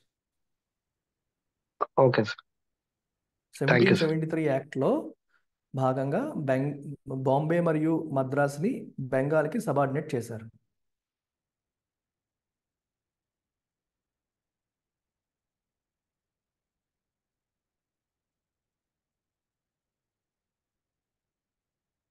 గైస్ ఒకటి గుర్తుపెట్టుకోండి చెప్పేటప్పుడు, ఫోకస్ మోర్ ఆన్, అంటే తెలియకుండా మీకు ఇప్పుడు ఇద్దరు అడిగిన క్వశ్చన్స్ కూడా, there are 2 kinds of questions which are related to conceptual understanding, questions that are related to facts. Don't be so engrossed by factual information. If you are a UPSC aspirant, you should be more interested in conceptual information. అంటే మనకి వచ్చే doubts కూడా ఎక్కువగా concepts పైన, అంటే మీరు ఆలోచించాల్సింది ఏంటో తెలుసా, అది ఎప్పుడైంది ఇది ఎప్పుడైంది అనే దానికంటే కూడా, అంటే ఒకప్పుడు దేనికవి ఇండిపెండెంట్గా ఉండేవి, ఇప్పుడు సెంట్రలైజేషన్ జరిగింది. అంటే ఒక 2 రాష్ట్రాలు, 2 ప్రెసిడెన్సీస్ వీటిని రిపోర్ట్ చేయడం మొదలుపెట్టాయి. అంటే దేశంలో సెంట్రలైజేషన్ లేదా సెంట్రల్ అడ్మినిస్ట్రేషన్ అనేది మొదటిసారి మొదలవుతుంది. ఇది conceptual understanding. Focus on that. ఇది ఎప్పుడైంది అనేది ఇంపార్టెంట్ కాదు. మోస్ట్ ఇంపార్టెంట్ ఫ్యాక్ట్స్ అని ఇక్కడ కవర్ అవుతాయి. లక్ష్మీకాంత్లో ఉన్న ప్రతి పాయింట్ కవర్ అవుతుంది. I will try to add some more context. లేని కాంటెక్స్ట్ కూడా నేను యాడ్ చేస్తాను. ఫ్యాక్చువల్ ఇన్ఫర్మేషన్ మీద మీరు ఎప్పుడైతే ఆలోచించడం మొదలెడతారో you will lose the overall stuff. Overall essence miss అయిపోతారు. ఎసెన్స్ మీద మీకు దృష్టి ఉండాలి. ఎసెన్స్ ఏంటి? We're moving towards centralized administration. ఆ సెంట్రలైజేషన్ అనేది మనకి 1773తో స్టార్ట్ అయింది, ఇంకా పెరుగుతూ ఉంటుంది. మీరు ఒక్కొక్క యాక్ట్ చూసే కొద్దీ ఈ సెంట్రలైజేషన్ అనేది పెరుగుతూ ఉంటుంది. So focus more on that conceptual stuff. అంటే అడ్మినిస్ట్రేషన్ సిస్టమ్ ఎలా డెవలప్ అవుతుంది, అంటే జుడిషియరీ ఎలా డెవలప్ అవుతుంది, ఎగ్జిక్యూటివ్ ఎలా. మీకు గవర్నమెంట్ అనగానే 3 పేర్లు కనిపిస్తాయి కదా, ఏంటి ఆ 3 పేర్లు చెప్పండి? Executive, legislature and judiciary. Executive, legislature and judiciary. So executive ఎలా రన్ అవుతుంది, జుడిషియరీ ఎలా రన్ అవుతుంది, లెజిస్లేచర్ ఎట్లా రన్ అవుతుంది, అసలు వాటి గురించి డిస్కషన్ ఎప్పుడు జరుగుతుంది, ఈ 3 ఫంక్షన్స్ కలిపి జరుగుతున్నాయా, విడివిడిగా జరుగుతున్నాయా, ఏ ఏ పని ఎవరు చేస్తున్నారు, మీకు అర్థమవుతుందా? So focus on those aspects. ఇప్పుడు ఈ చట్టంలో కొన్ని మేజర్ ఫ్యాక్టర్సే మనం మాట్లాడతాం, ఫీచర్సే, ఎందుకంటే హిస్టారికల్ బ్యాక్గ్రౌండ్ ఇది. ఇప్పుడు ఈ చట్టాలు ఏవి లేవు కదా, ఎప్పుడవో అవి. సో దీంట్లో మనకి ఆ చట్టం ఓపెన్ చేస్తే ఇంకా చాలా విషయాలు ఉంటాయి. అందులో మనకి మోస్ట్ రిలవెంట్, అది కూడా ఏ కాంటెక్స్లో, ఇప్పటి ఇండియన్ కాన్స్టిట్యూషన్ షేపు ఫామ్ని ఇన్ఫ్లుయెన్స్ చేసిన కొన్ని అంశాలు గతం నుంచి ఏ ఉన్నాయి అని తెలుసుకోవడం కోసం మనం గతంలోకి వెళ్తున్నాం. మనం ఇంకా తవ్వకాల్లోకి వెళ్ళిపోయాం అనుకోండి, గతంలో ఉండిపోతాం. We become historians. So our object ఏంటి ఇక్కడ? మన ఆబ్జెక్టివ్ ఏంటి? హిస్టరీ కాదు, మన ఆబ్జెక్టివ్ ఎవల్యూషన్. ఎట్లా ఎవాల్వ్ అయింది కాన్స్టిట్యూషన్ అనేది ఈ రోజు ఈ రకంగా రావడానికి కారణం ఏంటి? సో మీ దృష్టి అంతా దాని మీద ఉండాలి. మీ దృష్టి అంతా దేని మీద ఉండాలి? ఎవల్యూషన్ పైన ఉండాలి. ఎలా ఎవాల్వ్ అవుతుంది. So the moment you listen to class, మీరు వింటున్నప్పుడల్లా మీ మైండ్ అంతా కూడా ఎవల్యూషన్ పైన, ఎలా ఎవాల్వ్ అవుతూ వచ్చే స్ట్రక్చర్స్, జుడిషియరీ ఎలా ఎవాల్వ్ అయింది, లెజిస్లేచర్ ఎలా ఎవాల్వ్ అయింది, ఎగ్జిక్యూటివ్ ఎలా ఎవాల్వ్ అయింది, మీకు కొన్ని పాయింట్లే కనిపిస్తాయి ఇక్కడ. ఆ కొన్ని పాయింట్స్తో మనం లింకేజెస్ ఏర్పాటు చేసుకోవాలి. ఇప్పుడు ఇక పాయింట్ చూసాం మనం ఏంటి? ఒక executive council of 4 members create చేశారు. ఈ ఎగ్జిక్యూటివ్ కౌన్సిల్ ఆఫ్ 4 మెంబర్, నేను మీకు ఏం చెప్పాను, ఈ రోజు మన కౌన్సిల్ ఆఫ్ మినిస్టర్స్ లాగా అన్నాను. So establish that linkage. So executive council అంటే executive is more about administration. ఆ పదంలో రావాలి ఇంప్లిమెంటేషన్. ఆ మోడ్లో మీరు ఆలోచించాలి. అది గవర్నర్ జనరల్ ఆఫ్ బెంగాల్కి అసిస్ట్ చేయడానికి అది బిల్డ్ చేశారు. ఓకే, అలాంటి మొట్టమొదటి governor general lord Warren Hastings. ఇది. సో మోస్ట్ ఇంపార్టెంట్ పాయింట్ ఏంటి ఇక్కడ? కరప్షన్ ఆపడం కోసం అని చెప్పి మాట్లాడుకున్నాం. Prohibited the companies servants from engaging in private trade or accepting presents or bribes from natives. లోకల్గా ఉన్న వాళ్ళ దగ్గర మీరు ఎటువంటి బ్రైబ్స్ తీసుకోకూడదు. 2, ప్రైవేట్ ట్రేడ్ చేయకూడదు. మీకు ఒక ఎగ్జాంపుల్ చెప్తాను, the meaning of private trade. ఇప్పుడు ఫర్ ఎగ్జాంపుల్, మన ఇన్స్టిట్యూషన్లో ఉన్న ఫ్యాకల్టీ ఎవరైనా సరే మీతో సెపరేట్గా ఇంటరాక్ట్ అవుతూ, నేను మీకు మెంటర్షిప్ ఇస్తాను, మీకు వేరేగా గైడ్ చేస్తానని మీ దగ్గర వేరేగా మనీ తీసుకొని మీకు ఏదన్నా ఆఫర్ చేశారు అనుకోండి, దట్ ఈస్ ప్రైవేట్ ట్రేడ్. ఇప్పుడు ఈస్ట్ ఇండియా కంపెనీలో ఉన్న ఎంప్లాయీస్ వాళ్ళు వ్యాపారం చేసేటప్పుడు కంపెనీ తరపున వ్యాపారం చేయాలి. సో నీ కంపెనీ నీకు శాలరీ పే చేస్తుంది. సో నువ్వు కంపెనీ తరపున నువ్వు వ్యాపారం చేస్తున్నావు, చేసి వ్యాపార దగ్గర కొంటావు, అది కంపెనీ డబ్బుల్లోంచి పే చేస్తావు, దాని మీద ఏమైనా ప్రాఫిట్ వచ్చినా కంపెనీకి వెళ్తుంది. వీళ్ళు ఏం చేస్తున్నారు? ఈ స్పైసెస్ మీద వీటి మీద భయంకరంగా ప్రాఫిట్లు వస్తున్నాయి. సో కంపెనీ తరపున కాకుండా నా దగ్గర కూడా డబ్బులు ఉన్నాయిగా, నేను కంపెనీ ఎంప్లాయీగా నాకున్న ఇన్ఫ్లుయెన్స్ని ఉపయోగించేసుకొని నేను పర్సనల్గా కొనేసుకొని నేను పర్సనల్గా కొన్ని అమ్మేస్తాను. దాన్ని మనం ప్రైవేట్ ట్రేడ్ అంటాం. You are an employee of the company, but నువ్వేం చేస్తున్నావు? కంపెనీ తరపున చేస్తుంది కాకుండా సెపరేట్గా చేయడం మొదలెడుతున్నావు. సెపరేట్గా చేయడం వల్ల ఏమవుతుంది? ఇప్పుడు మీరు ఒకసారి గమనించండి అమ్మా. ఇప్పుడు ఈస్ట్ ఇండియా కంపెనీకి చెందిన నువ్వు ఎంప్లాయీవి, ఇక్కడ ఏబీసీ అనే ఒక ఇండియన్ వ్యాపారి దగ్గర, అది ఇండియన్ కంపెనీ దగ్గర, పోనీ ఏదో వాళ్ళ దగ్గర నువ్వు వ్యాపారం చేస్తున్నావు, ఒక వ్యక్తి దగ్గర చేస్తున్నావు. సో ఈస్ట్ ఇండియా కంపెనీ బేరం మాట్లాడుకుంది. ఏం మాట్లాడుకుందంటే, లెట్స్ సే కేజీ 100 రూపీస్కి నేను కొంటానని చెప్పి బేరం మాట్లాడుకుంది, మీ అండర్స్టాండింగ్ కోసం. సో ఈస్ట్ ఇండియా కంపెనీ ఇది ఇక్కడ నుంచి నేను బ్రిటన్కి తీసుకెళ్ళడానికి ట్రాన్స్పోర్టేషన్కి నాకు 20 రూపాయలు ఖర్చు అవుతుంది. So it will be around 120 rupees. So బ్రిటన్లో మాత్రం ఇది 200 రూపీస్కి సేల్ అవుతుంది. సో 120 రూపీస్ ఖర్చు అయినా నాకు ఒక 80 రూపీస్ లాభం వస్తుందని ఈస్ట్ ఇండియా కంపెనీ లెక్కలేసుకుంటుంది పర్సనల్గా. ఆ రకంగా నడుస్తుంది. ఇప్పుడు ఈస్ట్ ఇండియా కంపెనీ తరపున ఈ వ్యక్తి ఇండియన్ ఎంటిటీతో డీల్ చేస్తున్నాడు, లేదా ఇండియన్ వ్యాపారితో డీల్ చేస్తున్నాడు. సో వీడు కంపెనీ తరపునే వెళ్తాడు. వెళ్ళి 100 రూపీస్ పర్ కేజీ బదులు ఓకే నేను నీకు 110 ఇస్తా, నాకు ఇచ్చేయి. సైలెంట్గా కంపెనీతో చేయాల్సిన డీలింగ్ని కాస్త మెల్లగా సైడ్ ట్రాక్ వేసేసి దీన్ని పర్సనల్గా 110 రూపీస్కి చేసుకొని, ఇతను ఇండివిజువల్ కాబట్టి మేబీ ఇతనికి 30 రూపాయలు ట్రాన్స్పోర్టేషన్ ఖర్చు అయి ఉండొచ్చు, 140 అయింది. ఇతను కూడా 200 రూపీస్కి అమ్మాడు అనుకోండి, 60 రూపాయలు వస్తాయి. కంపెనీకి 80 వస్తుంది, నాకు 60. కానీ ఈ 60 నాదేగా. అక్కడ కంపెనీకి 80 వస్తే నాకేంటి, నాకు రూపాయి కూడా రాదు. నాకు ఓన్లీ శాలరీ తప్పితే ఇంకేం రాదు. ఇలా చేయడం వల్ల నాకు ఎక్స్ట్రా ఇన్కమ్ వస్తుంది కదా. ఈ రకంగా కొంతమంది ఎంప్లాయీస్ ప్రైవేట్ ట్రేడ్ చేసేవారు. ఎవరితో? నేటివ్స్, ఇండియన్స్తో. ఇలాంటి ప్రైవేట్ ట్రేడ్ చేయడం మొదలుపెట్టారు. ఇండియన్స్ నుంచి కొంతమంది బ్రైబ్ తీసుకోవడం మొదలుపెట్టారు. బ్రైబ్ తీసుకొని ఏం చేస్తారు? కంపెనీకి తక్కువ రేటుకి, ఎక్కువ రేటు 100 రూపాయలకి మామూలుగా అయితే 100 రూపాయలకి ఒప్పేసుకునే విషయంలో 120 రూపీస్కి చేయడం. దానివల్ల ఏమవుతుంది? ఇండియన్ వ్యాపారికి లాభం వస్తుంది, కంపెనీ ఎక్కువ రేటు పెట్టి కొనాల్సి వస్తుంది.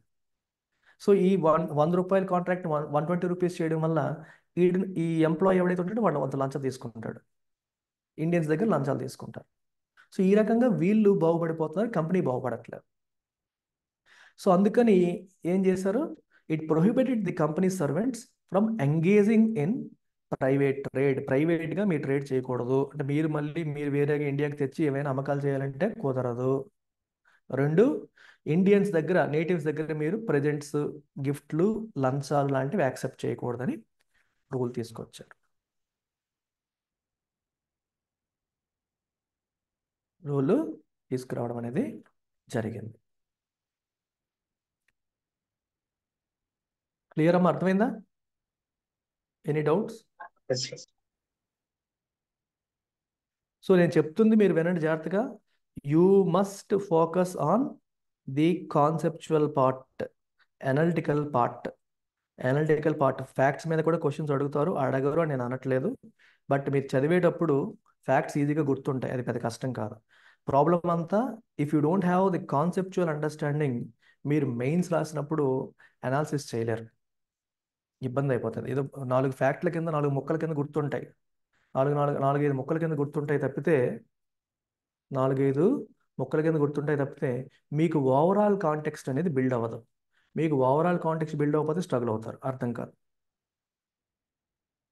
సో మీ ఫోకస్ అంతా కూడా ఓవరాల్ కాంటెక్స్ట్ బిల్డ్ చేసుకోవడం మీద మీకు ఉండాలి. సో దానికోసం మీరు వీలైనంత ప్రయత్నం అనేది చెయ్యాలి. సో ఎప్పుడు ఎలా ప్రయత్నం చేస్తారో క్లారిటీ అనేది బెటర్గా ఉంటుంది, అండర్స్టాండింగ్ బెటర్గా ఉంటుంది. అవన్నీ బాగున్నప్పుడు కాన్ఫిడెన్స్ అనేది వస్తుంది. కాన్ఫిడెన్స్ ఉంటే మిమ్మల్ని ఎవరు కొట్టలేరు. మోస్ట్ ఇంపార్టెంట్ ప్రాబ్లం ఎక్కడ వస్తుందంటే కాన్ఫిడెన్స్ లేకపోవడం. సో ప్రాపర్ అండర్స్టాండింగ్ ఉంటే కాన్ఫిడెన్స్ అనేది ఆటోమేటిక్గా బిల్డ్ అవుతుంది.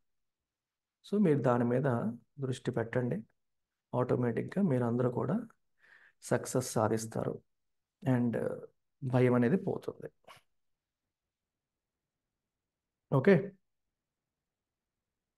నెక్స్ట్ పాయింట్ చూడండి ఒకసారి.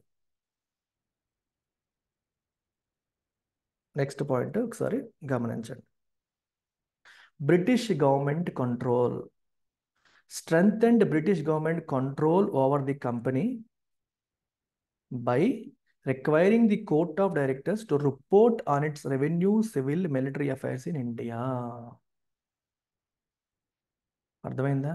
ఇక్కడ మీకు ఏం చెప్పారు? ఇండియాలో మీకు ఇంతకుముందు ఓన్లీ ట్రేడింగ్ యాక్టివిటీ మాత్రమే ఉండేది. ఇప్పుడు ట్రేడింగ్ యాక్టివిటీతో పాటు మీకు రెవెన్యూ వచ్చింది, సివిల్ వ్యవహారాలు కూడా మీరు హ్యాండిల్ చేస్తున్నారు. దాంతోపాటు మీరు ఆర్మీ ద్వారా మీరు ఆ ఏరియాని డిఫెండ్ చేస్తున్నారు, కంట్రోల్ చేస్తున్నారు. సో ఈ వ్యవహారాల గురించి మాకు పూర్తి ఇన్ఫర్మేషన్ అనేది మీరు ఇవ్వాలి.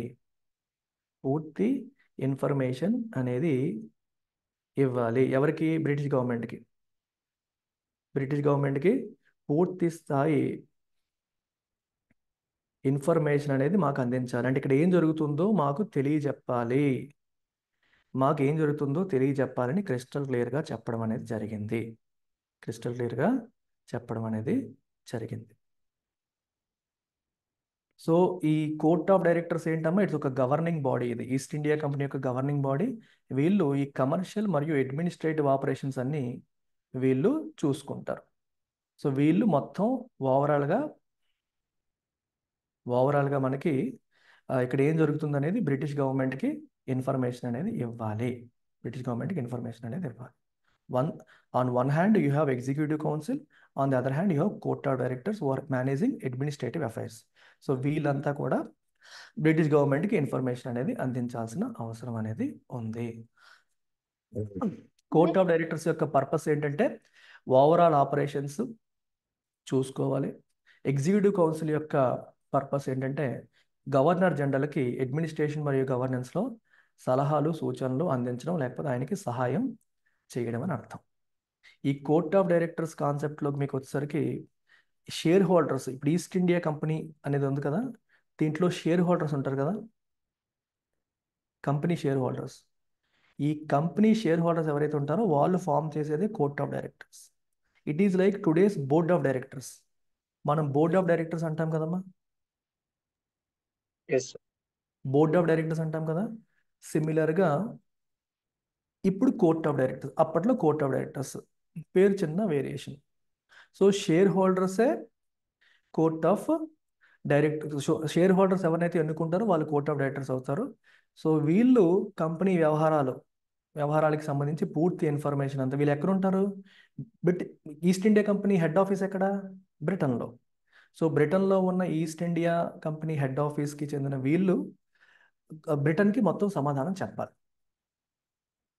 వీళ్ళు బ్రిటిష్ గవర్నమెంట్కి సమాధానం అనేది చెప్పాల్సిన అవసరం అనేది ఉంటుంది. Is it clear? Yes. Next, amending act of 1781.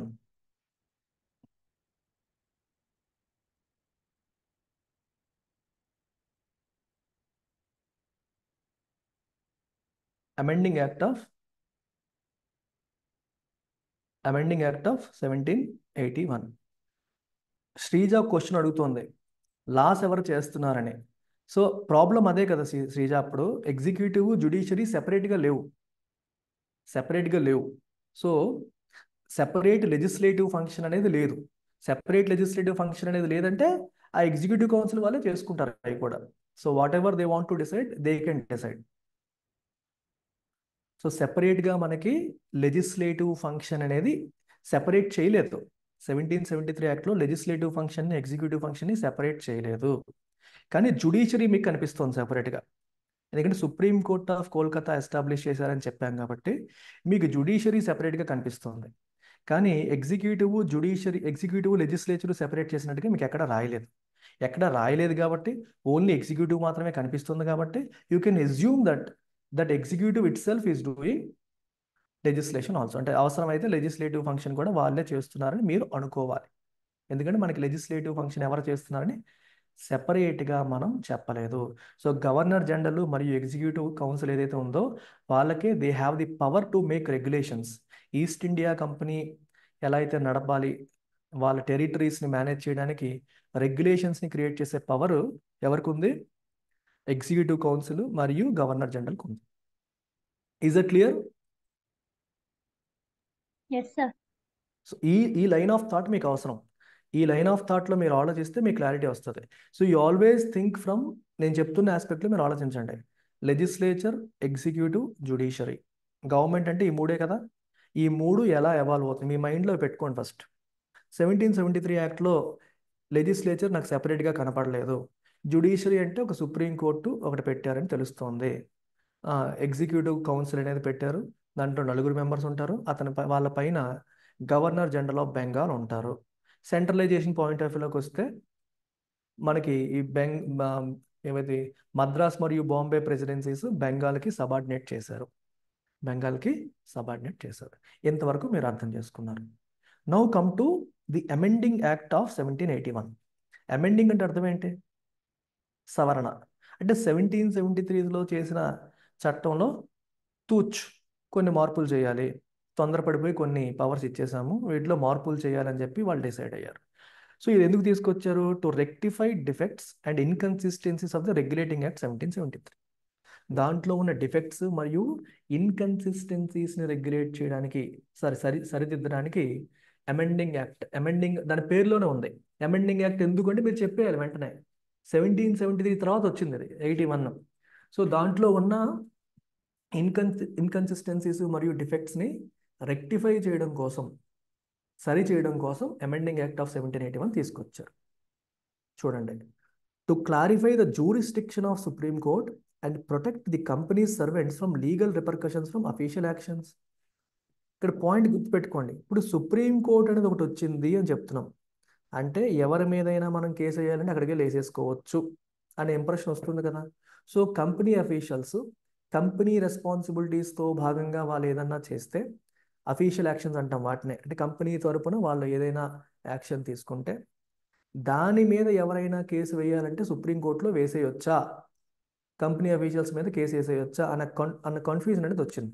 మరి మీరు సుప్రీంకోర్టుని ఎస్టాబ్లిష్ చేశారు కదా, సో కంపెనీ వాళ్ళ మీద కూడా మేము కేసులు వేయొచ్చా, లేదా ఓన్లీ సిటిజన్స్ వాళ్ళ మధ్య ఉన్న డిస్ప్యూట్స్ కోసం మాత్రమే దీన్ని వాడుకోవాలా అని చిన్న కన్ఫ్యూజన్ వచ్చింది. సో దాని విషయంలో క్లారిటీ ఇవ్వడం కోసం ఈ చట్టాన్ని తీసుకొచ్చారు.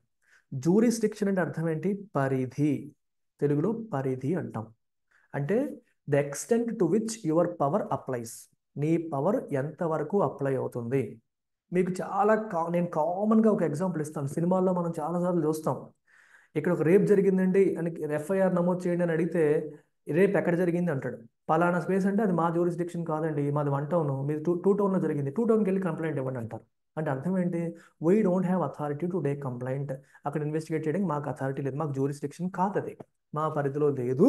సో మీరు అక్కడ చేసుకోండి, అక్కడికి వెళ్ళి చేయడం చెప్పి మనం సినిమాలో చాలాసార్లు చూస్తూ ఉంటాం. సో జ్యూరిస్డిక్షన్ అంటే దాని పరిధి, దాని extent to which its power applies. తన పవర్ ఎంతవరకు వెళ్తుంది అనేది దాని జ్యూరిస్డిక్షన్. మరి 1781 యాక్ట్ ఎందుకోసం వచ్చిందని చెప్పాను? రెగ్యులేటింగ్ యాక్ట్లో ఉన్న డిఫెక్ట్స్, ఇన్కన్సిస్టెన్సీస్ని రెక్టిఫై చేయడం కోసం వచ్చింది. అలాగే సుప్రీంకోర్టు యొక్క జ్యూరిస్డిక్షన్ని క్లారిఫై చేయడానికి, తన పరిధి ఏంటి, తన లిమిట్ ఏంటి అని చెప్పడానికి వచ్చింది. మరి ఈ పర్పస్తో వచ్చిన చట్టంలో ఫీచర్స్ ఎలా ఉంటాయి చూడండి. మొదటగా judicial exemptions. It exempted the governor general and council from the jurisdiction of the Supreme Court for acts carried out in their official capacity. So governor general మీద కావచ్చు, అతను ఎగ్జిక్యూటివ్ కౌన్సిల్ మీద కావచ్చు. ఎంతమంది ఉన్నారు ఎగ్జిక్యూటివ్ కౌన్సిల్లో? 4. వీళ్ళ మీద మీరు కంప్లైంట్లు ఇవ్వాలి, కేసులు వేయాలంటే కుదరదు. సుప్రీంకోర్టులో వేయడానికి కుదరదు, వాళ్ళని ఎగ్జామ్ట్ చేశారు. Similarly it also exempted the servants of the company from the jurisdiction of the supreme court for their official actions. Company servants కూడా ఇన్ దేర్ అఫీషియల్ కెపాసిటీ, గుర్తుపెట్టుకోండి, ఇన్ దేర్ అఫీషియల్ కెపాసిటీ వాళ్ళు ఏదైనా చేస్తే వాళ్ళపైన కూడా supreme court మీద case వేయడానికి లేదు. సో ఈ సుప్రీంకోర్టు ఏదైతే ఎస్టాబ్లిష్ చేశారో దాని జ్యూరిస్డిక్షన్ లిమిట్ చేస్తారు. కంపెనీ అఫీషియల్స్ పైన దాని మీద వాళ్ళు అక్కడ కేసు వేయడానికి లేదు. Then revenue matters exclusion. Excluded revenue matters and the collection of revenue from the jurisdiction of the Supreme Court. రెవెన్యూకి సంబంధించిన అంశాలు కూడా మీరు సుప్రీంకోర్టుకి వెళ్ళడానికి లేదు. అంటే మేము ఏ వెధవ పనున్నా చేసుకుంటాము, మమ్మల్ని మీరు అందులో క్వశ్చన్ చేయడానికి లేదు. మేము ఏదైతే కోర్టు తీసుకొచ్చామో ఇది మీరేదన్నా తప్పులు చేస్తే మేము తీర్పు ఇవ్వడానికి కానీ మా తప్పుల్ని మేము సరిదిద్దుకోవడానికి కాదు. కంపెనీ వ్యవహారాల్లో మీరు తలదూరు చేసి మేమేదో తప్పు చేస్తామని చెప్పి సుప్రీంకోర్టుకు వచ్చి చేయడానికి మీకు హక్కు లేదు. ఓకే, ఇదేంటంటే మీ ఇండియన్స్ ఎవరైతే ఉన్నారో మీరేమన్నా తప్పులు చేస్తే మేము తీర్పులు ఇస్తాం, అంతేగాని దీన్ని వాడేసుకుని మీరు మా కంపెనీ అఫీషియల్స్ మీద, గవర్నర్ జనరల్ మీద, ఎవరెవరి మీద కేసులు వేస్తారంటే కుదరదు. We don't have equality concept. ఓకేనా, ఈక్వాలిటీ ఆఫ్ లా కాన్సెప్ట్ లేదు. చట్టం ముందు అందరూ సమానం, ఎలాంటి కాన్సెప్ట్స్ ఏవి లేవు. చట్టం ముందు అందరూ సమానం కాదు. ఈస్ట్ ఇండియా కంపెనీ వాళ్ళు వేరు, ఇండియన్స్ వేరు. మీ ఇండియన్స్ ఏమైనా తప్పులు చేస్తే మా దగ్గరికి రండి, మేము న్యాయం చేస్తాం. మేమేమైనా తప్పులు చేస్తే మీరు అక్కడికి రావడానికి లేదు, మీకు ఆ హక్కు లేదు అని చెప్పేశారు, అని క్రిస్టల్ క్లియర్గా చెప్పేశారు. నెక్స్ట్, జూరిస్డిక్షన్ ఇన్ కల్కత్తా అంటే అర్థం ఏంటి? Provided that supreme court had jurisdiction over all inhabitants of Calcutta, administering personal laws of the defendants. Hindus tried according to Hindu law, Muslims according to Mohammedan law. హిందువుల్ని హిందూ చట్టాల ప్రకారం, ముస్లిమ్స్ని ముస్లిం చట్టాల ప్రకారం. ట్రైడ్ అంటే ఏంటమ్మా అర్థం?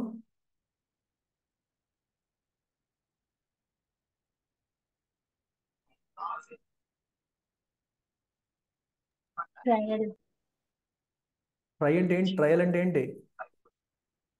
విచారణ. విచారణ. ఎంతమందిలో ఒక్క అమ్మాయి చెప్తుంది ఆన్సర్. ట్రై అంటే ప్రయత్నం చేశారు అని కాదు. ఓకే, ట్రై ట్రై అనే పదం ఎక్కడి నుంచి వచ్చింది? ట్రయల్ అనే పదం నుంచి. ట్రయల్ అంటే ఏంటి? విచారణ, కోర్టులో విచారణ చేయడం. ట్రై అంటే అర్థం ఏంటి? కోర్టులో కేసుకు సంబంధించిన విచారణ. హిందువులకి సంబంధించిన కేసులు హిందూ చట్టం ప్రకారం, ముస్లిమ్స్కి సంబంధించిన కేసులు ముస్లిం చట్టాల ప్రకారం విచారణ చేస్తారు. ఎవరు చేస్తారు? సుప్రీంకోర్టు చేస్తుంది. మరి governor general of India official capacity ఏదైనా తప్పు చేస్తే you can't point fingers at him. Company employees ఏవైనా కంపెనీ తరపున ఎటువంటి దాష్టీకాలు చేసినా సరే you can't put point fingers at them. So మీరేమన్నా తప్పులు చేస్తారండి, మేము న్యాయం చెప్తాము. మేమేమన్నా తప్పులు చేస్తే మీరు మమ్మల్ని అడగొద్దు. ఇది అక్కడ జరిగిన కథ. నెక్స్ట్ చూడండి. Appeals from provincial courts could be taken to governor general and council and not to the supreme court. ఇప్పుడు బెంగాల్ ఏదైతే ఉందో, ఈ బెంగాల్ అనేది మనకి మెయిన్ సెంటర్ అయిపోయింది. అందుకే సెంట్రలైజింగ్ అనే మాటలు మాట్లాడుతున్నాం. అక్కడెక్కడో ఉన్న బాంబే మరియు మద్రాస్ ప్రెసిడెన్సీస్ అనేవి దీనికి ఏమవుతున్నాయి? సబార్డినేట్ చేసేసారు. మరి మరి బాంబే మద్రాస్ ప్రెసిడెన్సీల్లో కూడా కోర్టులు ఉంటాయిగా, కోర్టులు ఉంటాయి కదా, అక్కడ కూడా ఉంటాయి ఏవో కోర్టులు. సో వాటి గురించి మనం ఇక్కడ రాయలేదు, కానీ అక్కడ కూడా మన కోర్ట్స్ ఉంటాయి. ఒకవేళ అక్కడి కోర్టు ఒకప్పుడు ఏంటంటే 3 ఇండిపెండెంట్ అని చెప్పాను. 3 ఇండిపెండెంట్ ఉన్నప్పుడు మనకి ఇష్యూస్ లేవు, ఎవరిదాలు చూసుకుంటారు. ఇప్పుడు ఒకటి పైన ఉంది, 2 కింద ఉన్నాయని చెప్పినప్పుడు ఈ కోర్టుల్లో ఏదైనా తీర్పు వచ్చింది అనుకోండి, అది మేము సాటిస్ఫై కాలేదనుకోండి, దానిపైన మేము అప్పీల్ చేయాలంటే మనం ఎక్కడికి వెళ్తాం? ఇప్పుడు హైకోర్టులో మనకి ఇష్యూ వచ్చింది, మనం ఏం చేస్తాం? సుప్రీంకోర్టుకి వెళ్తాం. అలాగే బాంబే మరియు మద్రాస్ ప్రొవిన్షియల్ కోర్ట్స్లో ఏదన్నా మనకి కోర్టు తీర్పు మీద సాటిస్ఫాక్షన్ లేకపోతే నేను కలకత్తాలో ఉన్న సుప్రీంకోర్టుకి వచ్చేస్తాను అంటే కుదరదు. కలకత్తాలో ఉన్న సుప్రీంకోర్టుకి వచ్చేస్తానంటే కుదరదు. మరి ఎక్కడికి రావాలి? Governor general plus his executive council వాళ్ళ దగ్గరికి రావాలి. చూసారా చూసారా పేరుకే సుప్రీంకోర్టు, కానీ దాని పరిధి ఏంటి? ఓన్లీ కలకత్తాలో ఉన్న ఇన్హాబిటెంట్స్ మాత్రమే. పేరుకు మాత్రమే సుప్రీంకోర్టు. అంటే దాని రెక్కలన్నీ క్రియేట్ చేసినట్టుగానే చేసి రెక్కలన్నీ ఇరిచేశారు. ఓన్లీ కలకత్తాలో ఉన్న ఇన్హాబిటెంట్స్ మాత్రమే దాని పరిధి. అది కూడా కంపెనీ సర్వెంట్స్ కావచ్చు, గవర్నర్ జనరల్ కావచ్చు, ఆయన కౌన్సిల్ కావచ్చు, వాళ్ళు ఏ తప్పు చేసినా క్వశ్చన్ చేయడానికి లేదు. కంపెనీ కెపాసిటీలో వాళ్ళు ఏ తప్పు చేసినా క్వశ్చన్ చేయడానికి అవకాశమే లేకుండా చేశారు. హిందువుని హిందూ చట్టాల ప్రకారం, ముస్లింని ముస్లిం చట్టాల ప్రకారం విచారణ అనేది చేస్తారని చెప్పారు. ప్రొవిన్షియల్ కోర్ట్స్ నుంచి ఏమైనా సరే తీర్పులు వస్తే ఆ తీర్పులు వాళ్ళు సాటిస్ఫై కాకపోతే ఓకే, అప్పీల్ చేయాలంటే చేయొచ్చు. ఎక్కడ అప్పీల్ చేయాలి? డైరెక్ట్గా గవర్నర్ జనరల్ దగ్గరికి రావాలి. అంటే సుప్రీంకోర్టు ఉన్నప్పటికీ సుప్రీంకోర్టు అప్పీల్ తీసుకోదు. It will not act as an appellate court. Appellate కోర్టుగా అది పనిచేయదు. దాని ప్లేస్లో ఎవరు పనిచేస్తారు? ఇట్స్ లైక్ హైకోర్టులో నాకు ప్రాబ్లం ఉంటే నేను సుప్రీంకోర్టుకి వెళ్ళను, మోదీ గారి దగ్గరికి వెళ్తాను అన్నట్టు. మోదీ గారు governor general, council of ministers, Amit Shah వీళ్ళందరూ ఎగ్జిక్యూటివ్ కౌన్సిల్ మెంబర్స్ అన్నట్టు అనుకోండి. హైకోర్టు తీర్పుకి నేను సాటిస్ఫై కాకపోతే మోదీ గారి దగ్గరికి వెళ్తాను, మోదీ గారు చెప్తారు ఏం చేయాలని. ఆ రకంగా ప్రొవిన్షియల్ కోర్టులో నువ్వు సాటిస్ఫై కాకపోతే సుప్రీంకోర్టుకి వెళ్ళవు, governor general and his council దగ్గరికి వెళ్తావు, సుప్రీంకోర్టుకి వెళ్ళవు. అంటే సుప్రీంకోర్టు యొక్క పరిధి ఎంత తక్కువ ఉందో మీకు దీన్ని బట్టి అర్థమవుతుంది. Regulations for provincial courts empowered the governor general in council to frame regulations for provincial courts మరియు కౌన్సిల్స్ని రెగ్యులేట్ చేయడానికి కూడా పవర్ ఎవరికి ఇస్తారు? సుప్రీంకోర్టుకి ఇవ్వాల. సుప్రీంకోర్టుకి లేదు పవర్. ఎవరికి ఉంది? గవర్నర్ జనరల్కే ఉంది. సో వీళ్ళే పైనుంచి కింది స్థాయి కోర్టుల్ని కూడా అదుపు చేస్తారు, కంట్రోల్ చేస్తారు. కింది స్థాయి కోర్ట్స్ని కూడా కంట్రోల్ చేసేది గవర్నర్ జనరలే. This is what you need to understand. Is that clear everyone? Yes sir. Right. Third act ఏంటి? Pitt's India act of 1784. Pitt అంటే ఎవరు? అప్పటి British prime minister. Pitt's India act of 1784 ఇదేం చెప్తుంది? ఇక్కడ పర్పస్ చూడండి. To distinguish between the commercial and political functions of the company. Company ఫంక్షన్స్ని మళ్ళీ రెండు ముక్కలుగా చేశారు. ఒకటి కమర్షియల్ ఫంక్షను, రెండు పొలిటికల్ ఫంక్షన్. రెండింటిని సెపరేట్ చేశారు. To introduce a system of dual control to ensure more effective governance and supervision. ఇక్కడ కీవర్డ్ ఏంటమ్మా? Dual control, or you can say double government system. Commercial ఫంక్షన్స్ని పొలిటికల్ ఫంక్షన్స్ని separate చేశారు. Commercial చూసుకోవడం అంతా court of directors యొక్క పని. Political affairs కోసం బోర్డ్ ఆఫ్ కంట్రోల్ని క్రియేట్ చేశారు. పొలిటికల్ అఫైర్స్ ఇంతకుముందు మీరు గమనిస్తే కోర్ట్ ఆఫ్ డైరెక్టర్సే పొలిటికల్ అఫైర్స్ కూడా చూసేవారు. కమర్షియల్ పొలిటికల్ కూడా కోర్ట్ ఆఫ్ డైరెక్టర్స్ చూసేవారు. ఇప్పుడు court of directors commercial affairs చూసుకుంటే బోర్డ్ ఆఫ్ కంట్రోల్ మనకి పొలిటికల్ అఫైర్స్ చూస్తుంది. ఈ బోర్డ్ ఆఫ్ కంట్రోల్ అనేది it supervised and directed all operations of the civil, military, revenue government of the British possessions in India. ఈ keyword చూడండి. The companies territories were termed British possessions. చూసారా? Company యొక్క టెరిటరీస్ని company possessions అలా British possessions అన్నారు. ఈ statement బట్టి మీకు ఏమర్థమవుతుంది? మీరు ఏం అనలైజ్ చేశారో చెప్పండి. కంపెనీ యొక్క టెరిటరీస్ని బ్రిటిష్ పొసెషన్స్ ఇన్ ఇండియా అని అనడంలో మీకేం అర్థమవుతుందో చెప్పండి. ఎప్పుడు అన్నారు సార్ అని అడగండి. Yeah, political affairs of India అంతా వాళ్ళ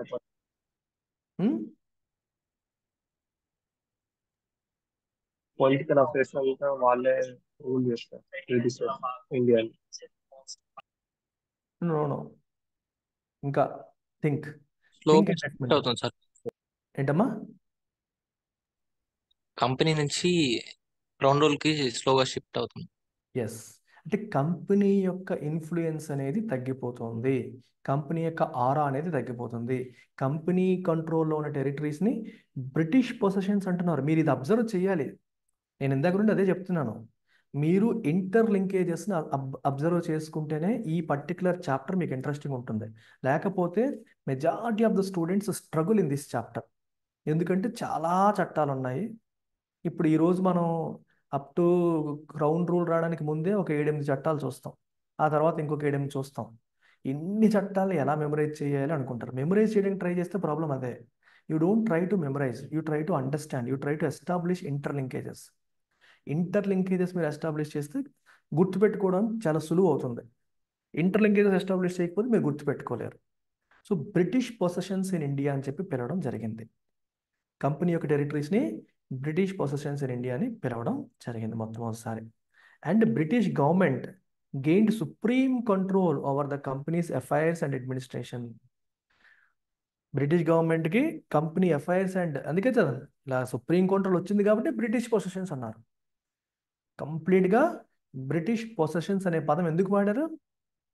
కంప్లీట్గా కంట్రోల్ తీసుకొని ఫిక్స్ అయిపోయారు, తీసేసుకున్నారు కూడా.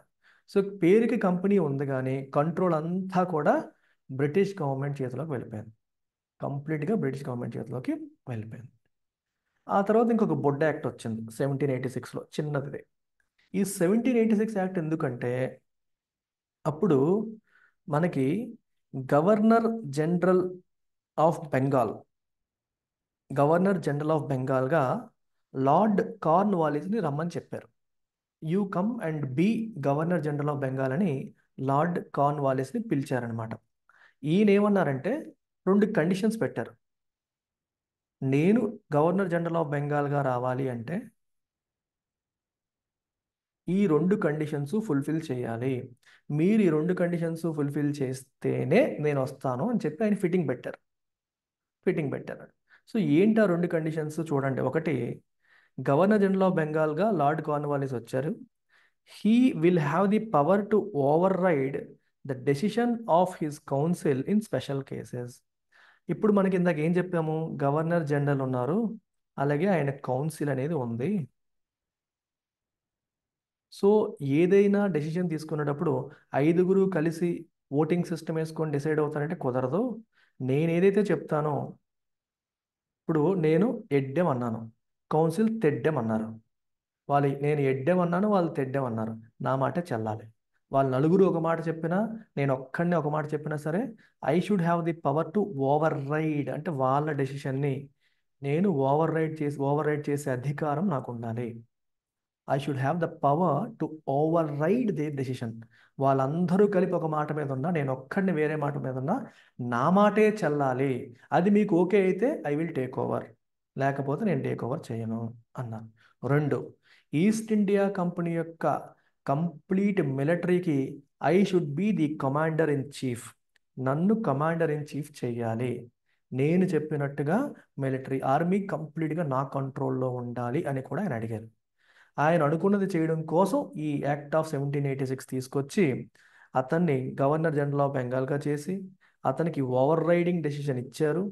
మరియు ఇంకేం చేశారమ్మా, కమాండర్ ఇన్ చీఫ్ పొజిషన్ కూడా ఇచ్చారు. సో దీన్ని బట్టి ఏమర్థమైంది, మిలిటరీ మరియు అడ్మినిస్ట్రేటివ్ లీడర్షిప్ ఒకళ్ళ చేతిలోకి వచ్చేసింది. మిలిటరీ అథారిటీ వేరే వాళ్ళ చేతిలో, అడ్మినిస్ట్రేటివ్ వేరే వాళ్ళ చేతిలో లేదు. మిలిటరీ మరియు అడ్మినిస్ట్రేషన్ 2 కూడా లార్డ్ కార్న్వాలిస్ కంట్రోల్లోకి వచ్చేసాయి.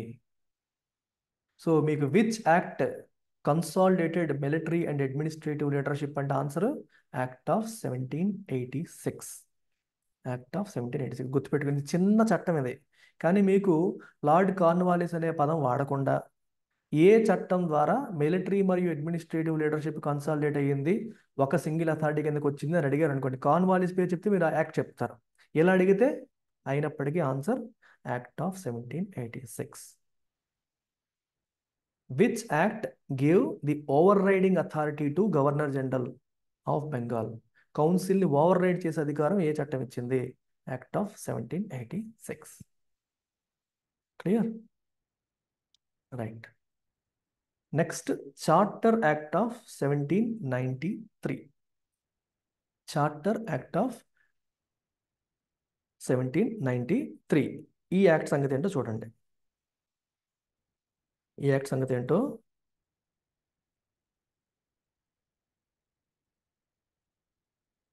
చూడండి ఒకసారి. ఏం చెప్తున్నారో ఒకసారి చూడండి. పర్పస్ ఏంటి, to extend the company's rule, trade monopoly and consolidate the governor general's authority to provide financial and administrative measures for efficient governance. ఒకసారి గమనించండి.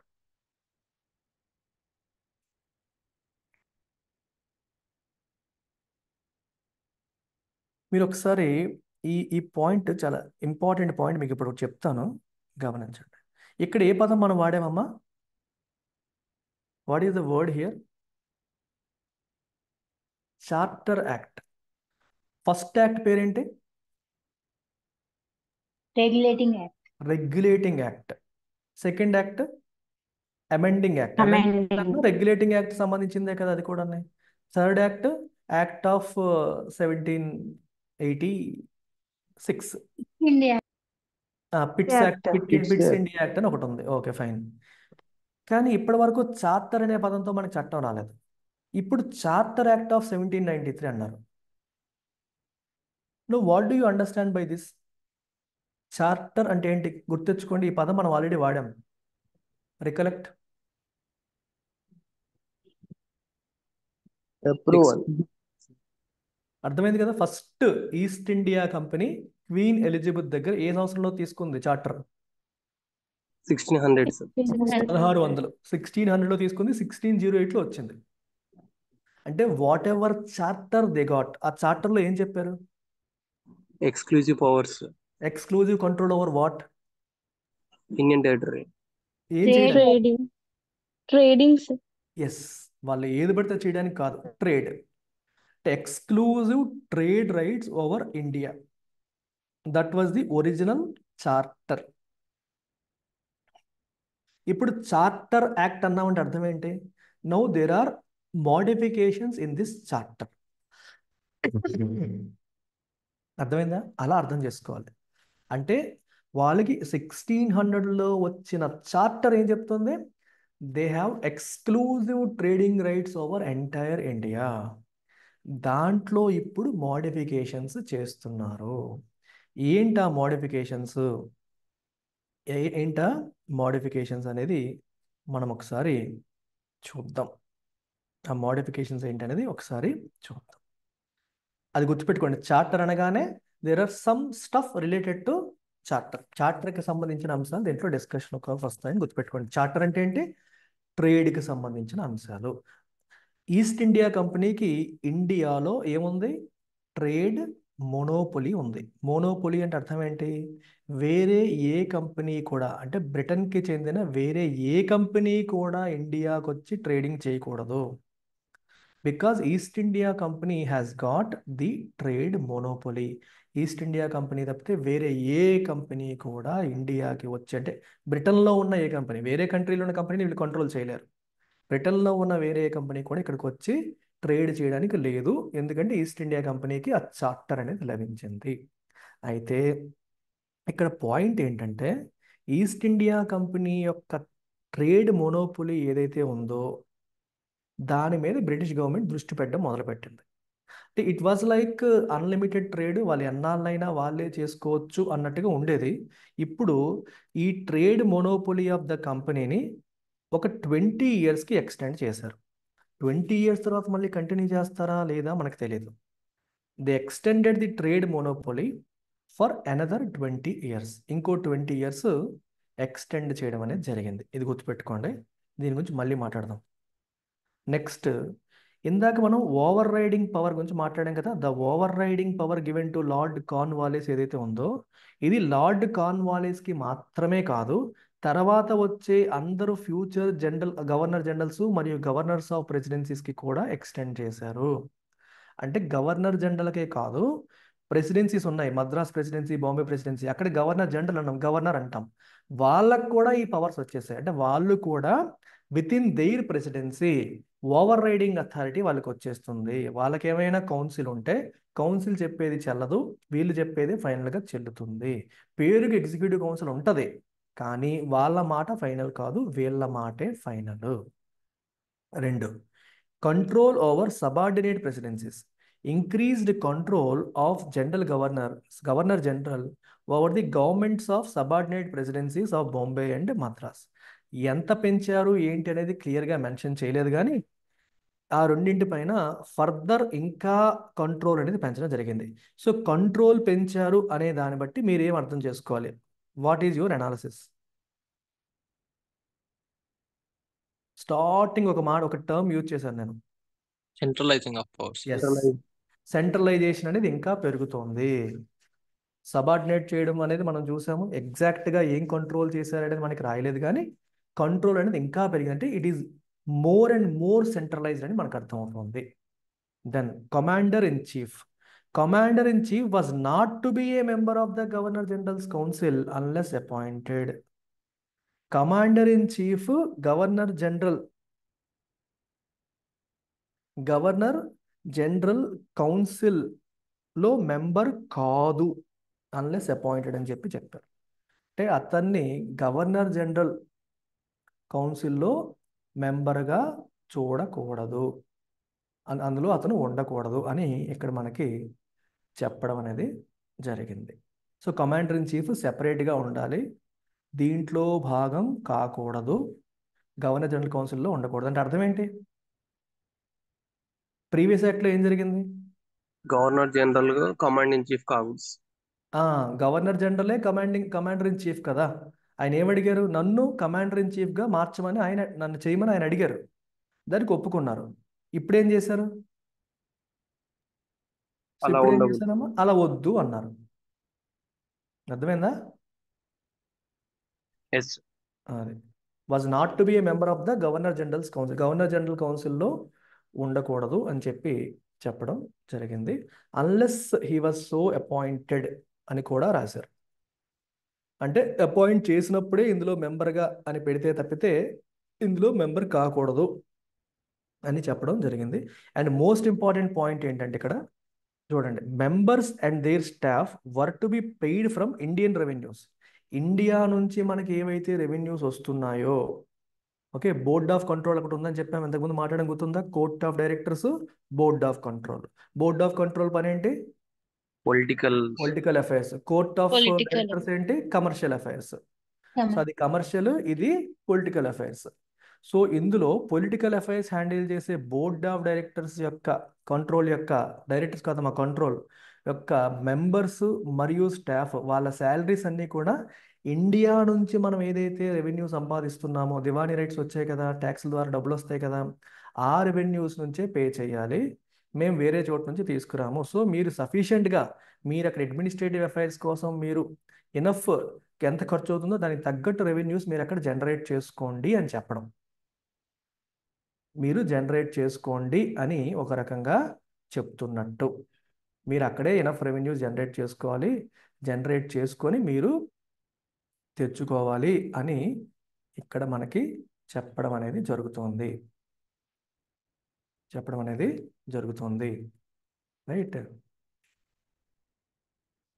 Right. Next charter act of 1813. మళ్ళీ ఏమన్నారమ్మా? చార్టర్ అనగానే మీకు ఏం గుర్తు రావాలి? Trade related. Trade rights. Trade related Trade rights related. సంబంధించి దాంట్లో ఏదో ఒక పాయింట్ ఉంటుందని మీరు గుర్తుపెట్టుకుని, నేను టిప్స్ చెప్తున్నాను మీకు రకరకాల టిప్స్ చెప్తున్నాను. టిప్స్ దీనివల్ల మీకు ఏం అర్థమవుతుంది? మీకు ఎప్పుడైతే చార్టర్ యాక్ట్ అంటామో దీని అర్థం ఏంటి? ఈస్ట్ ఇండియా కంపెనీ యొక్క చార్టర్ని రివైజ్ చేయడం కావచ్చు, దాంట్లో మార్పులు చేర్పులు చేయడం కావచ్చు, అవన్నీ మనకు అక్కడ కనిపిస్తాయి. సో మొదటి చార్టర్ యాక్ట్లో ఇక్కడ ఏం చెప్పారు? ఈస్ట్ ఇండియా కంపెనీ యొక్క ట్రేడ్ మోనోపోలీ ఎన్నాళ్ళు ఎక్స్టెండ్ చేశారు? 20 years. 20 సంవత్సరాలు. 20 years. మరి 1793కి 20 సంవత్సరాలు కలిపితే ఏమొస్తుంది? 1830. 1813. 20 సంవత్సరాల పాటు ట్రేడ్ మోనోపోలీ ఎక్స్టెండ్ చేశారు. మరి ఆ తర్వాత 1813 వచ్చింది. మరి 1813లో కూడా ఏం చేశారు? ఇంకా ఎక్స్టెండ్ చేశారా లేకపోతే ఏమన్నా చేశారా? ఒకసారి చూడండి. ఇక్కడ ఏం చేశారంటే డైరెక్ట్గా పాయింట్స్లోకి వెళ్ళిపోదాం. ఫస్ట్ చూడండి point. It abolished company's trade monopoly in India except for trade in tea and with China. Trade in tea and with China. మీకు అర్థమైందా? ఇక్కడ ఏమర్థమవుతుంది మీకు? కంపెనీకి ట్రేడ్ మోనోపోలీ అనేది లేదు. ట్రేడ్ మోనోపోలీ అనేది ఎక్కడ లేదు? ఇండియాలో లేదు. అంటే అర్థం ఏంటి? ఈస్ట్ ఇండియా కంపెనీ ఇండియాలో ట్రేడింగ్ చేయకూడదు, అంతేనా? No, sir. No sir. కాదు. అంటే ఈస్ట్ అదొక ఇండియా కంపెనీ ఇండియాలో ట్రేడింగ్ చేయకూడదని కాదు, ఈస్ట్ ఇండియా కంపెనీ మాత్రమే చేయాలి, వేరే వాళ్ళు చేయకూడదు అనే రూల్ లేదు. ఓకే, వేరే కంపెనీస్ రేపొద్దున వెస్ట్ ఇండియా కంపెనీ రావచ్చు, సౌత్ ఇండియా కంపెనీ రావచ్చు, నార్త్ ఇండియా కంపెనీ రావచ్చు, వేరే ఎవరైనా రావచ్చు. అంటే వేరే ఏ కంపెనీ అయినా సరే బ్రిటన్ నుంచి ఇండియాకి వచ్చి ట్రేడ్ చేయాలంటే చేయొచ్చు. Trade is not limited to east India company alone. ఇది ఎవడబ్బ సొమ్ము కాదు, నీ ఒక్కడదే కాదు, వేరే కంపెనీలు కూడా రావచ్చు. కాకపోతే టీ విషయంలో మాత్రం ఇంకా ఈస్ట్ ఇండియా కంపెనీకి మోనోపోలీ కంటిన్యూ చేశారు. అంటే ఇండియాలో tea trade only East India కంపెనీయే చేస్తుంది. అండ్ చైనాతో ట్రేడ్ మాత్రం ఈస్ట్ ఇండియా కంపెనీకి ఇంకా మోనోపోలీ కంటిన్యూ చేశారు. ఇండియన్ ట్రేడ్లో టీ మాత్రమే మోనోపోలీ ఉంది. మిగిలిన అన్ని ఆస్పెక్ట్స్లో వేరే కంపెనీస్, వేరే బ్రిటిష్ మర్చెంట్స్ రావచ్చు. క్లియర్?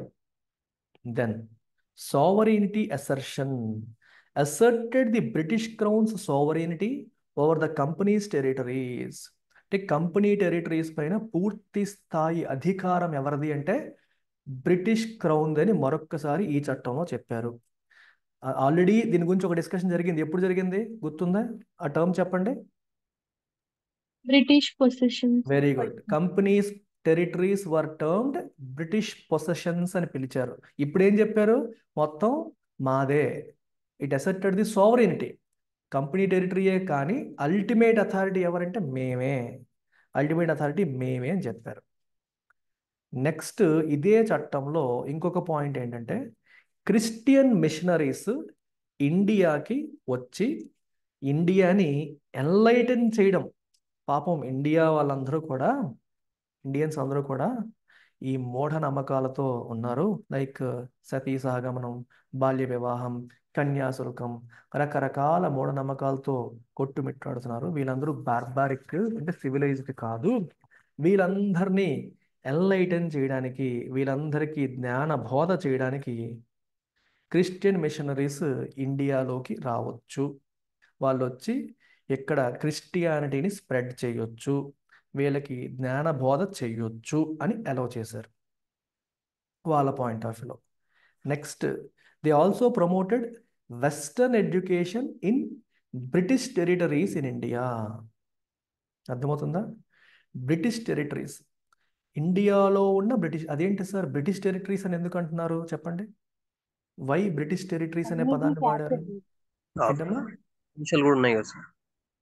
ఎస్, ఎందుకంటే ఇండియా మొత్తం బ్రిటన్ కంట్రోల్లో లేదు.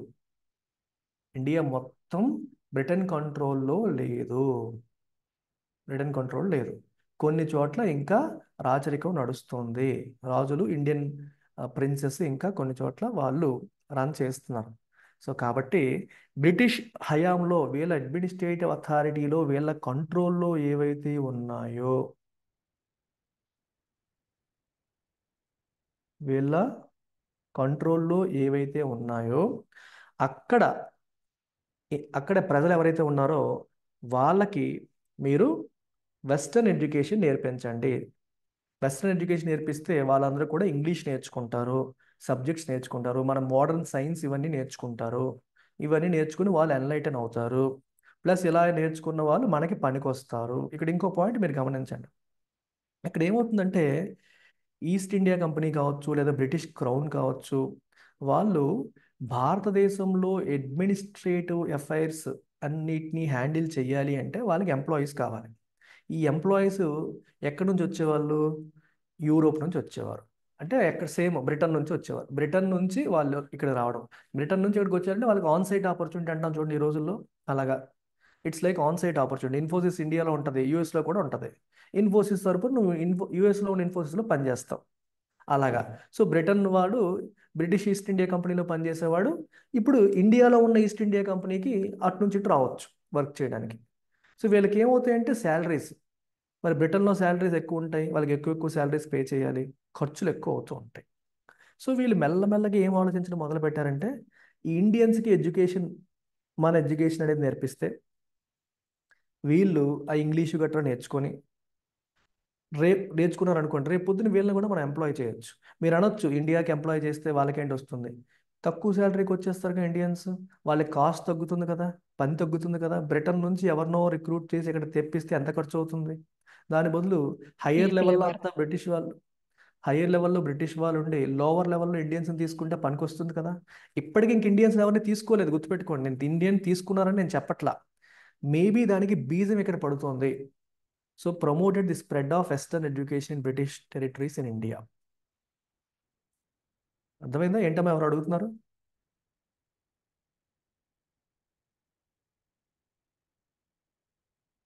ఓకే.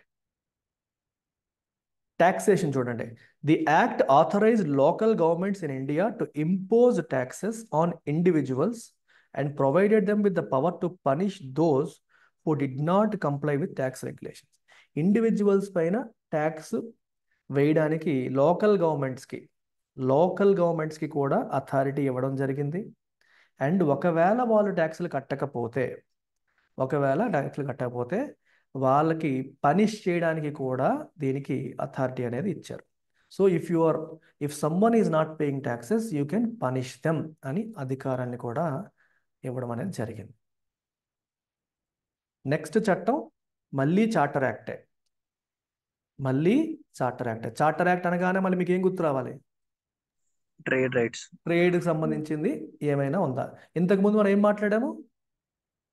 ట్రేడ్ మోనోపోలీ కట్ అయింది. చూడండి, ఫస్ట్ 1793, 1813, మళ్ళీ 20 years, 1833. 1793లో ఏం చేశారు?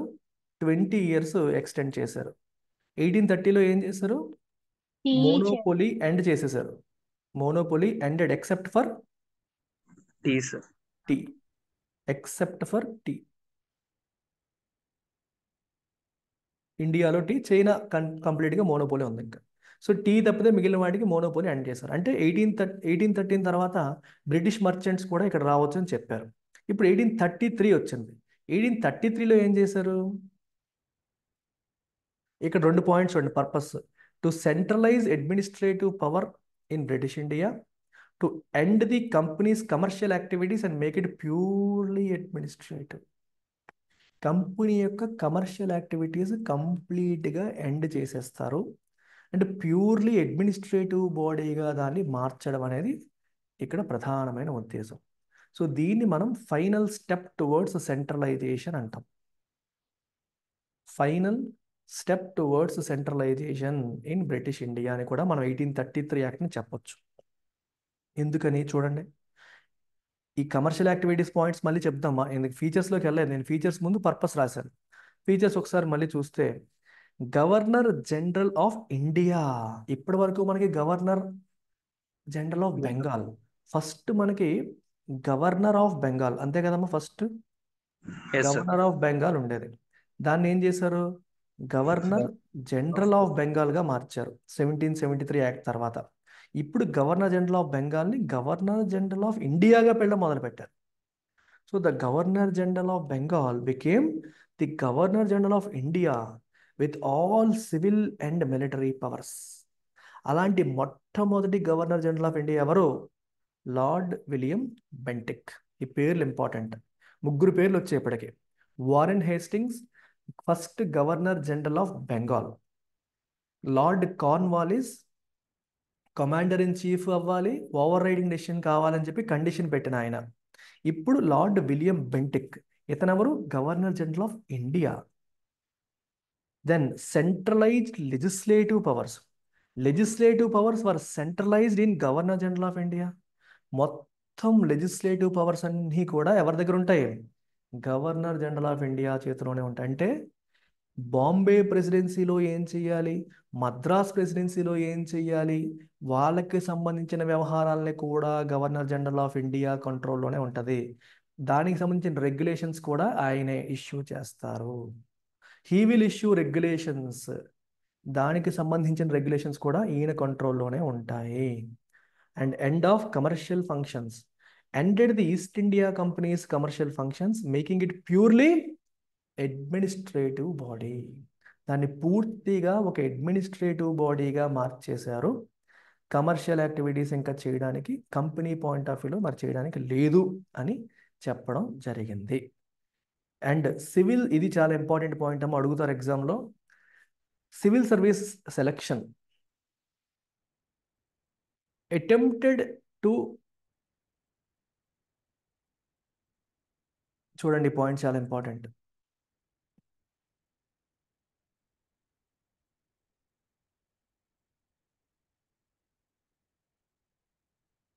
ఓకే, ఇంకొక పాయింట్ మీకు చెప్తాను, ఇది చూడండి.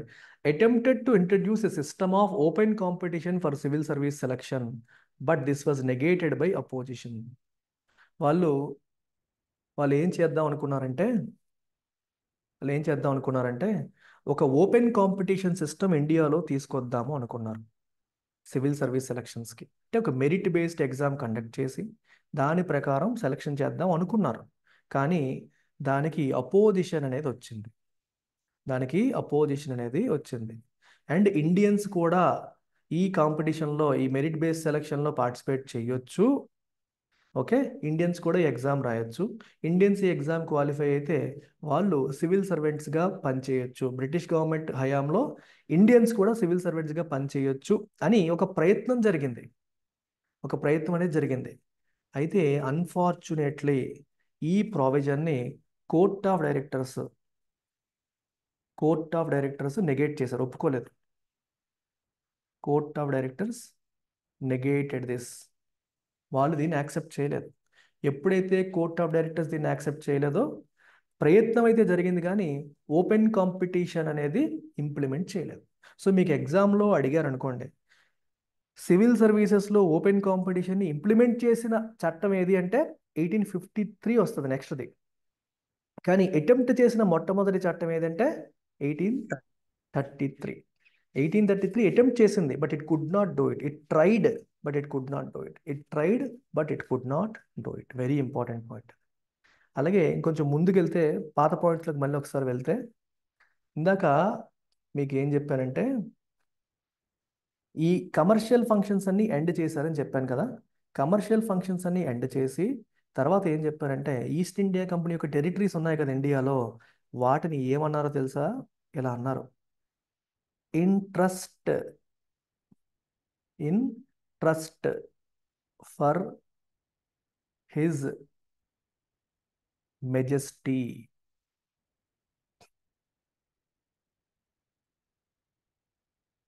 హిజ్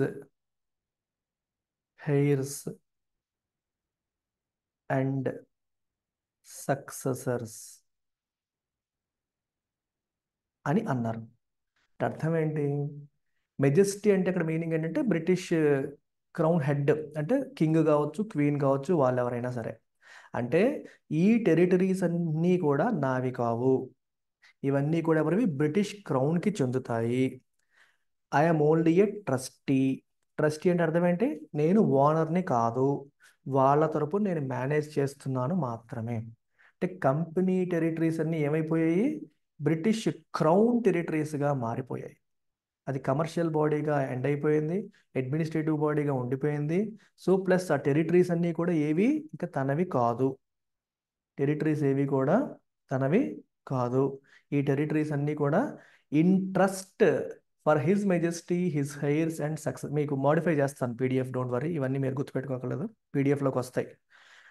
అందులోకి వాళ్ళ దాంట్లో ఇవి ఉంటాయి. అంటే వాళ్ళవి, మేము ఆయన తరపున మేము మేనేజ్ చేస్తున్నాం అంతే, ఇది మాది కాదు అని చెప్పడం. ఇది మాది కాదు అని చెప్పడం. ఇంకో పాయింట్ మళ్ళీ ముందుకెళ్తే, ఈ లెజిస్లేటివ్ పవర్స్ని సెంట్రలైజ్ చేసామని చెప్తున్నాం. లెజిస్లేటివ్ పవర్స్ని సెంట్రలైజ్ చేయడం అంటే అర్థం ఏంటి? గవర్నర్ ఆఫ్ బాంబే ఉన్నారు, ఆయనకి లెజిస్లేటివ్ పవర్స్ లేవు. అలాగే గవర్నర్ ఆఫ్ ఇంకేంటమ్మా మద్రాస్, మనకి సెపరేట్గా లెజిస్లేటివ్ ఫంక్షన్ అనేది ఇంకా ఎవాల్వ్ అవ్వలేదు. ఇందాక శ్రీజ అడిగింది ఫస్ట్, లెజిస్లేటివ్ ఫంక్షన్ సెపరేట్గా ఎవాల్వ్ అవ్వలేదు. ఎగ్జిక్యూటివే లెజిస్లేటివ్ ఫంక్షన్ కూడా చేస్తున్నారు. అంటే గవర్నర్ జనరల్సే రెండు పనులు చేసేసుకుంటున్నారు, వాళ్ళు రెగ్యులేషన్ ఇష్యూ చేస్తున్నారు. అయితే ఇప్పుడు వీళ్ళు ఎవరైతే ఉన్నారో వీళ్ళు వాళ్ళ ప్రాంతానికి సంబంధించి కూడా ఏ రెగ్యులేషన్స్ చేయడానికి లేదు. బాంబే మద్రాస్ ప్రాంతాలకి కూడా రెగ్యులేషన్ చేసేది ఎవరు అంటే ఆన్సర్ ఏంటి? Governor generals. Governor general of India. ఎక్కడుంటారు ఆయన? బెంగాల్లో ఉంటారు. గవర్నర్ జనరల్ ఆఫ్ ఇండియా బెంగాల్లో ఉండి ఆయన మొత్తం రెగ్యులేట్ చేస్తారు. వీళ్ళు ఓన్లీ ఇంప్లిమెంటేషన్ మాత్రమే చేయగలరు. వీళ్ళు కొత్త రూల్ తీసుకురాలేరు. They can only implement, but they cannot bring a new rule. అదొకటి. ఇంకొక పాయింట్ ఏంటంటే ఇక్కడ, ఈ పాయింట్స్ నేను యాడ్ చేస్తాను పీడిఎఫ్లో, డోంట్ వరీ. ఇప్పటి వరకు వచ్చిన చట్టాల్లో ఏదైనా సరే లాస్ చేస్తే వాటికి ఎక్కడ కూడా లా అనే పదాన్ని వాడలేదు. మీరు గమనించారా? మనం ఒకే ఒక పదాన్ని వాడుతున్నాం, రెగ్యులేషన్ అనే పదాన్ని వాడుతున్నాం. లా అనే ప్లేస్లో మనం ఏం వాడుతున్నాం? రెగ్యులేషన్స్ అనే పదాన్ని వాడుతున్నాం. కానీ ఈ చట్టంలో మాత్రం మొట్టమొదటిసారి యాక్ట్స్ అనే పదాన్ని యూజ్ చేశారు, చట్టాలు అనే పదాన్ని వాడారు. ఈ చట్టం చార్టర్ యాక్ట్ ఆఫ్ 1833 ప్రకారం తీసుకొచ్చిన లాస్ అన్నిటినీ కూడా యాక్ట్స్ అన్నారు. అంతకు ముందు తీసుకొచ్చిన లాస్ అన్నిటిని ఏమన్నారు? రెగ్యులేషన్స్ అన్నారు. From which act the laws are called regulations, laws are called acts అంటే ఆన్సర్ ఏంటి? 1833. 1833 నుంచి లాస్ని యాక్ట్స్ అని పిలవడం మొదలుపెట్టారు. Till then only regulation. Regulations, అది గుర్తుపెట్టుకోండి.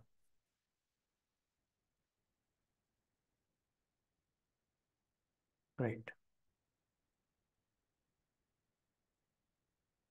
క్లియర్ కదా? అన్ని పాయింట్స్ అర్థమయ్యాయి కదమ్మా? Yes sir. Now the final act from in companies rule. Companies రూల్లో చివరి చట్టం charter act of 1853. Charter Act of 1853. The Charter Act of 1853 was enacted to address several administrative and governance issues in British India, marking a significant shift in the structure and functioning of the colonial government. So, colonial government యొక్క functioning లో significant shift మనకి ఎక్కడ కనిపిస్తుంది. Several administrative and governance issues ని address చేయడం కోసం ఈ charter act of 1853 అనేది వచ్చింది. చూడండి ఫీచర్స్ ఏంటో. మొట్టమొదటిది చూసావా Sreeja? Separation of legislative and executive functions. ఈ చట్టంలో ఎగ్జిక్యూటివ్ మరియు లెజిస్లేటివ్ ఫంక్షన్స్ని సెపరేట్ చేశారు. ఇప్పటి వరకు సెపరేట్ చేయలేదు. అంటే ఎగ్జిక్యూటివ్ కౌన్సిల్ వాళ్ళే లెజిస్లేటివ్ ఫంక్షన్స్ కూడా చేసుకుంటూ వచ్చేసారు. చూసారా? The act separated for the first time the legislative and executive functions of the Governor General's Council. Governor general's council రెండు పనులు చేస్తుంది. ఎగ్జిక్యూటివ్ పనులు, లెజిస్లేటివ్ పనులు కూడా చేస్తుంది. ఇప్పుడు మొట్టమొదటిసారి దాన్ని సెపరేట్ చేశారు. It added 6 new members called legislative councillors to the council. Governor జనరల్కి ఎగ్జిక్యూటివ్ కౌన్సిల్ ఉంది. ఇప్పుడు దీనికి లెజిస్లేటివ్ కౌన్సిలర్స్ని కూడా యాడ్ చేశారు. ఇది మొత్తం కలిపి ఇప్పుడు కౌన్సిల్ అయింది. ఒకప్పుడు governor general plus executive council మాత్రమే కౌన్సిల్. ఇప్పుడు లెజిస్లేటివ్ కౌన్సిల్ అనే దాన్ని కూడా యాడ్ చేశారు. ఎంతమందిని యాడ్ చేశారు? 6 మెంబర్స్ని యాడ్ చేశారు. Okay. Establishing a separate governor general's legislative council. ఈ పోర్షన్ గవర్నర్ జనరల్ యొక్క లెజిస్లేటివ్ కౌన్సిల్. ఇది గవర్నర్ జనరల్ యొక్క executive council. So within the council you have 2 councils. ఒకటి ఎగ్జిక్యూటివ్ కౌన్సిల్, ఒకటి లెజిస్లేటివ్ కౌన్సిల్. ఇంతకుముందు ఎగ్జిక్యూటివ్ లెజిస్లేటివ్ ఒకటే. ఇప్పుడు legislative separate చేశారు. It is known as the Indian central legislative council. దీనికి ఒక పేరు కూడా పెట్టారు, ఇండియన్ లేదా సెంట్రల్ లెజిస్లేటివ్ కౌన్సిల్ అని ఒక పేరు కూడా పెట్టడం జరిగింది. So this legislative wing of the council function like A mini parliament. ఈరోజు మన పార్లమెంట్లో 500కి పైగా ఎంపీలు ఉన్నారు. కానీ ఆ లెజిస్లేటివ్ కౌన్సిల్, ఈరోజు మన పార్లమెంట్కి మూలం ఏది అంటే ఆన్సర్ ఏంటి? Indian legislative council. దీంట్లో ఎంతమంది ఉన్నారు? 6 ఉన్నారనమాట. సో అదొక మినీ పార్లమెంట్ లాగా ఫంక్షన్ చేసింది. Adopting similar procedures to the British parliament. British పార్లమెంట్లో ఎటువంటి ప్రొసీజర్స్ అయితే ఫాలో అవుతారో అలాంటి ప్రొసీజర్సే వీళ్ళు కూడా ఫాలో అవ్వడం మొదలుపెట్టారు. So this marked the first instance where legislation was treated as a special function of the government, requiring specialized machinery and processes. Legislation అనేది ఒక సెపరేట్ ఫంక్షను, ఎగ్జిక్యూటివ్లో భాగం కాదు అని మొట్టమొదటిసారి దాన్ని భావించారు. లెజిస్లేచర్కి సెపరేట్ మెషినరీ కావాలి. మెషినరీ అంటే ఏంటమ్మా? మిషన్సా? పీపుల్, వ్యవస్థ కావాలి అని అర్థం. ప్రాసెసెస్ కావాలి. అంతేగాని అన్ని పనులు కలిపి కొట్టేస్తానంటే కుదరదు. అన్ని పనులు కలిపి కొట్టేస్తానంటే కుదరదు అని మొట్టమొదటిసారి ఇలా తీసుకురావడం అనేది జరిగింది. క్లియర్? సో 1853 యాక్ట్ చాలా important. Because for the first time ever executive functions and legislative functions were separate. Executive function అంటే ఏంటి? ఇంప్లిమెంటేషన్. లెజిస్లేటివ్ ఫంక్షన్ అంటే ఏంటి? Law making. రెండింటిని మొట్టమొదటిసారి సెపరేట్ చేశారు. Until then executive was doing the job of law making లేదా regulation making also. 33 వరకు regulations అనేవాళ్ళు, తర్వాత యాక్ట్స్ అని పెట్టడం మొదలుపెట్టారు. Next open competition for civil services. మనకి 1833 act attempted to introduce open competition for civil services. అది అటెంప్ట్ చేసింది, కానీ సాధించిందా? సాధించలేకపోయింది. ఎందుకని? కోర్ట్ ఆఫ్ డైరెక్టర్స్ అపోజ్ చేశారు కాబట్టి. కానీ 1853 యాక్ట్ సాధించింది. The act introduced an open competition system for the selection and recruitment of civil servants. The covenanted civil services were open to Indians as well. చూసారా? ఇండియన్స్కి కూడా వీటిని ఓపెన్ చేశారు. It's not just about Britishers. Open competition అనేది Britishers మాత్రమే కాదు, Indians కూడా రాయొచ్చు. ఇండియన్స్ కూడా టెస్ట్ రాయొచ్చు అని క్లియర్గా చెప్పడం అనేది జరిగింది. సో దీనికోసం ఒక కమిటీని కూడా ఏర్పాటు చేశారు.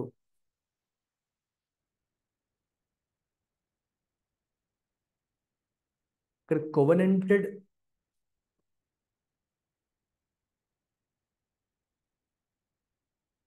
కోవెనెంటెడ్ కోవెనెంటెడ్ ఫంక్షన్ ఏదైతే మనం కోవెనెంటెడ్ ఫంక్షన్ అని ఏదైతే మనం అంటున్నామో ఇవి ఇండియన్స్ కూడా ఓపెన్ చేశారు. ఇక్కడ యాక్చువల్గా కోవెనెంటెడ్ అనే పదాన్ని ఎందుకు వాడామంటే ఈస్ట్ ఇండియా కంపెనీ టైంలో వాళ్ళ ఎంప్లాయీస్ని కోవెనెంటెడ్ అన్కోవెనెంటెడ్ సివిల్ సర్వీసెస్గా విడదీసేవారు. కోవెనెంటెడ్ అంటే high ranking officials who entered ఇంటి ఫార్మల్ కోవెనెంట్. కోవెనెంట్ అంటే మీనింగ్ ఏంటి తెలుసా మీకు? కోవెనెంట్ అంటే ఒక అగ్రిమెంట్ అని అర్థం. The meaning of covenant is agreement. ఓకేనా? ఇవి ఒక అగ్రిమెంట్ అని అంటాం. అన్కోవెనెంటెడ్ అంటే లోవర్ ర్యాంకింగ్, ఇది హై ర్యాంకింగ్. అన్కోవెనెంటెడ్ అంటే లోవర్ ర్యాంకింగ్. సో ఈ హై ర్యాంకింగ్ కోవెనెంటెడ్ పోస్టులకి ఓపెన్ కాంపిటీషన్ అనేది కండక్ట్ చేసి దాంట్లో పర్ఫార్మెన్స్ ఆధారంగా వాళ్ళని సెలెక్ట్ చేయొచ్చు. దీంట్లో ఇండియన్స్ కూడా పార్టిసిపేట్ చేయొచ్చు అని చెప్పారు. Following this the మకాలే committee, the committee on the Indian civil services అని అంటాము. ఈ కమిటీని 1854లో అపాయింట్, 1853లో యాక్ట్, 1854లో కమిటీ వచ్చింది టు ఓవర్సీ దీస్ చేంజెస్. ఈ చేంజెస్ని మీరు ఓవర్సీ చేయండి అని వాళ్ళకు చెప్పారు. ఈ వర్డ్ కోవెనెంట్ అన్కోవెనెంట్ అంటే అర్థమైందా? హై ర్యాంకింగ్ లో ranking, high ranking lower ranking. Covenant అంటే ఒక అగ్రిమెంట్ అనే మీనింగ్ వస్తుంది. సో హై ర్యాంకింగ్ అఫీషియల్ ఎప్పుడైతే ఆఫీస్లోకి వస్తారో వాళ్ళకి శాలరీస్ ఎక్కువ ఉంటాయి, ప్రివిలేజెస్ ఎక్కువ ఉంటాయి, కెరీర్ అడ్వాన్స్మెంట్ ఆపర్చునిటీస్ ఎక్కువ ఉంటాయి. ఇట్స్ లైక్ వాళ్ళు ఆఫీస్లోకి వచ్చినప్పుడు they get in to an agreement with the కంపెనీతో ఒక అగ్రిమెంట్కి వెళ్ళినట్టు అనమాట. అందుకు కోవెనెంటెడ్ అన్నారు. కోవెనెంట్ అంటే అగ్రిమెంట్ అని అర్థం. అలాంటి మీనింగ్తో వచ్చారు. Then extension of company's rule. The act extended East India Company's rule and allowed it to retain possession of Indian territories in trust for the British Crown. చూసారా? In trust. బ్రిటిష్ క్రౌన్ది మీరు ఒక trustee లాగా, territories అన్నీ British క్రౌన్కే చెందుతాయి, మీ దగ్గర ఉంచవచ్చు కానీ మీరు ఒక ట్రస్టీ లాగా మెయింటైన్ చేయాలి. Unlike previous charters it did not specify any particular period for this extension. చూసారా? ఎన్నాళ్ళ పాటు మీరు ట్రస్టీగా ఉండొచ్చు లేదా ట్రస్ట్ లాగా మెయింటైన్ చేయొచ్చు అని చెప్పలేరు. అంతకుముందు ఏం చెప్పారు? 20 years అలా ఎక్స్టెండ్ చేశారు. కానీ ఈసారి క్లియర్గా ఇన్ని సంవత్సరాలని చెప్పలేదు. Indicating that the companies rule could be terminated at any time by the parliament. ఇన్ని సంవత్సరాలు అని చెప్పలేదంటే ఎన్ని సంవత్సరాలైనా ఉండొచ్చని కాదు, ఇమీడియట్గా కూడా దాన్ని ఆపేయొచ్చు అని గ్యారంటీ లేకుండా చేశారు. అంటే బ్రిటిష్ పార్లమెంట్ ద్వారా ఎప్పుడైనా సరే కంపెనీ యొక్క రూల్ని టెర్మినేట్ చేసే అవకాశం ఉంది అని మనకి దీన్ని బట్టి అర్థమవుతుంది. Next, local representation in legislative council. The act introduced local representation in the Indian Legislative Council for the first time. Of the 6 new legislative members of the Governor General's Council, 4 were appointed by the local governments of Madras, Bombay, Bengal and Agra. ఒక నలుగురు మనకి, అంటే ఒక రెండింటికి reservation లేదు, ఇంకో 4 ఉన్నాయి కదా, మొత్తం 6 కదమ్మా. రెండింటికి రిజర్వేషన్ లేదు, ఎక్కడి నుంచైనా తీసుకోవచ్చు. ఒకటి మద్రాస్ నుంచి, ఇంకొకటి బాంబే నుంచి, ఇంకోటి బెంగాల్ నుంచి, ఇంకోటి ఆగ్రా నుంచి తీసుకోవాలని ఒక రూల్ పెట్టడం అనేది జరిగింది. అంటే అన్ని ప్లేసెస్ నుంచి రిప్రజెంటేషన్ ఉండాలి అని చెప్పి ఈ 4కి ఒక్కొక్కరు పెట్టుకోండి. ఇంకో 2కి అలాంటి రూల్స్ లేవు. So the 2 can be from Bengal or from any other thing. Mostly బెంగాలే కాబట్టి, సెంట్రలైజేషన్ అక్కడ ఉంది కాబట్టి బెంగాల్ నుంచి ఎక్కువ మంది ఉంటారు అని మనం అర్థం చేసుకోవచ్చు. Even this legislative council is also, okay, this legislative council is also higher authority ఎవరంటే మళ్ళీ గవర్నర్ జనరలే. So executive council governor general కిందే ఉంది, లెజిస్లేటివ్ కౌన్సిల్ కూడా గవర్నర్ జనరల్ కిందే ఉంది. ఓకే, అర్థమైందా? ఎస్. రైట్.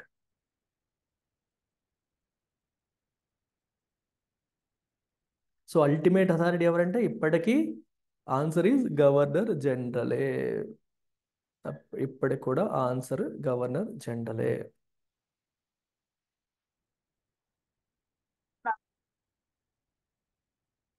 ఇంకా ఓవర్ రైడింగ్ పవర్ మాత్రం ఇప్పటికీ గవర్నర్ జనరల్ చేతిలోనే ఉంది. ఇందాక మనం ఏం చదివాము? ఎగ్జిక్యూటివ్ కౌన్సిల్ తీసుకునే నిర్ణయాల్ని గవర్నర్ జనరల్ ఓవర్ రైడ్ చేయొచ్చా అంటే ఏం చెప్పాను? ఓవర్ రైడ్ చేయొచ్చు అన్నాం. మరి లెజిస్లేటివ్ కౌన్సిల్ తీసుకునే నిర్ణయాలు కూడా ఓవర్ రైడ్ చేయొచ్చా? Yes. The ultimate overriding authority still remains over legislative council. ఒక రకంగా ఆయనకి ఏముందమ్మా? He has veto power. ఆయనకి వీటో పవర్ ఉన్నట్టు. Governor general had the authority to veto any legislation passed by legislative council. వాళ్ళు pass చేసిన దేన్నైనా సరే ఈయన వీటో చేయొచ్చు. ఆయనకు ఓకే అంటేనే ఆయన ఇష్టం ఉంటే అవుతుంది, లేకపోతే లేదు. అర్థమైందా? బ్రిటిష్ ఇంట్రెస్ట్స్ని డ్యామేజ్ చేసే, అంటే బ్రిటిష్ ప్రయోజనాల్ని, బ్రిటన్ యొక్క ప్రయోజనాల్ని డ్యామేజ్ చేసేలాగా ఎటువంటి చట్టాల మీద చేసినా నేను ఒప్పుకోను అని ఒక రకంగా గవర్నర్ జనరల్ చెప్తున్నట్టు. క్లియర్? డౌట్స్ అన్ని Yes. క్లియర్ అయిపోయా? రైట్. ఇదమ్మా ఇక్కడితో కంపెనీ రూల్ ఎండ్ అవుతుంది. నేను 1857 నెక్స్ట్ 1857 సిపాయి మ్యూటినీ వస్తుంది. తర్వాత 1858 నుంచి క్రౌన్ రూల్ అనేది స్టార్ట్ అవుతుంది. అది మనం రేపు చెప్తాం. I hope it's clear. Yes sir. ఓకేనా? ఇలా మీరు చదివేటప్పుడు కానీ అర్థం చేసుకునేటప్పుడు కానీ you should focus on how these functions evolved. ఇవి ఎలా ఎవాల్వ్ అయ్యాయి, ఒకప్పుడు ఎలా ఉండేవి, ఎలా ఎవాల్వ్ అవుతూ వస్తున్నాయి, అలాగే కంపెనీ యొక్క ఇన్ఫ్లుయెన్స్ ఎలా తగ్గుతూ వస్తుంది, సెంట్రలైజింగ్ అనేది ఎలా పెరుగుతూ వస్తుంది. చూసారా?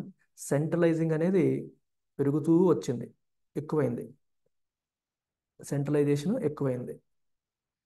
కంపెనీ యొక్క ప్రభావం ఏమైంది? తగ్గిపోయింది.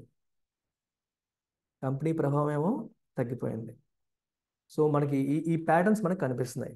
సెంట్రలైజేషన్ పెరిగింది, కంపెనీ ప్రభావం తగ్గింది, అండ్ ఎగ్జిక్యూటివ్ లెజిస్లేచర్ కలిపి ఉండేవి, ఇవి తర్వాత విడిపోయాయి, సెపరేట్ చేశారు. But at the end of the day రెండు కూడా గవర్నర్ జనరల్ కంట్రోల్లోనే ఉన్నాయి.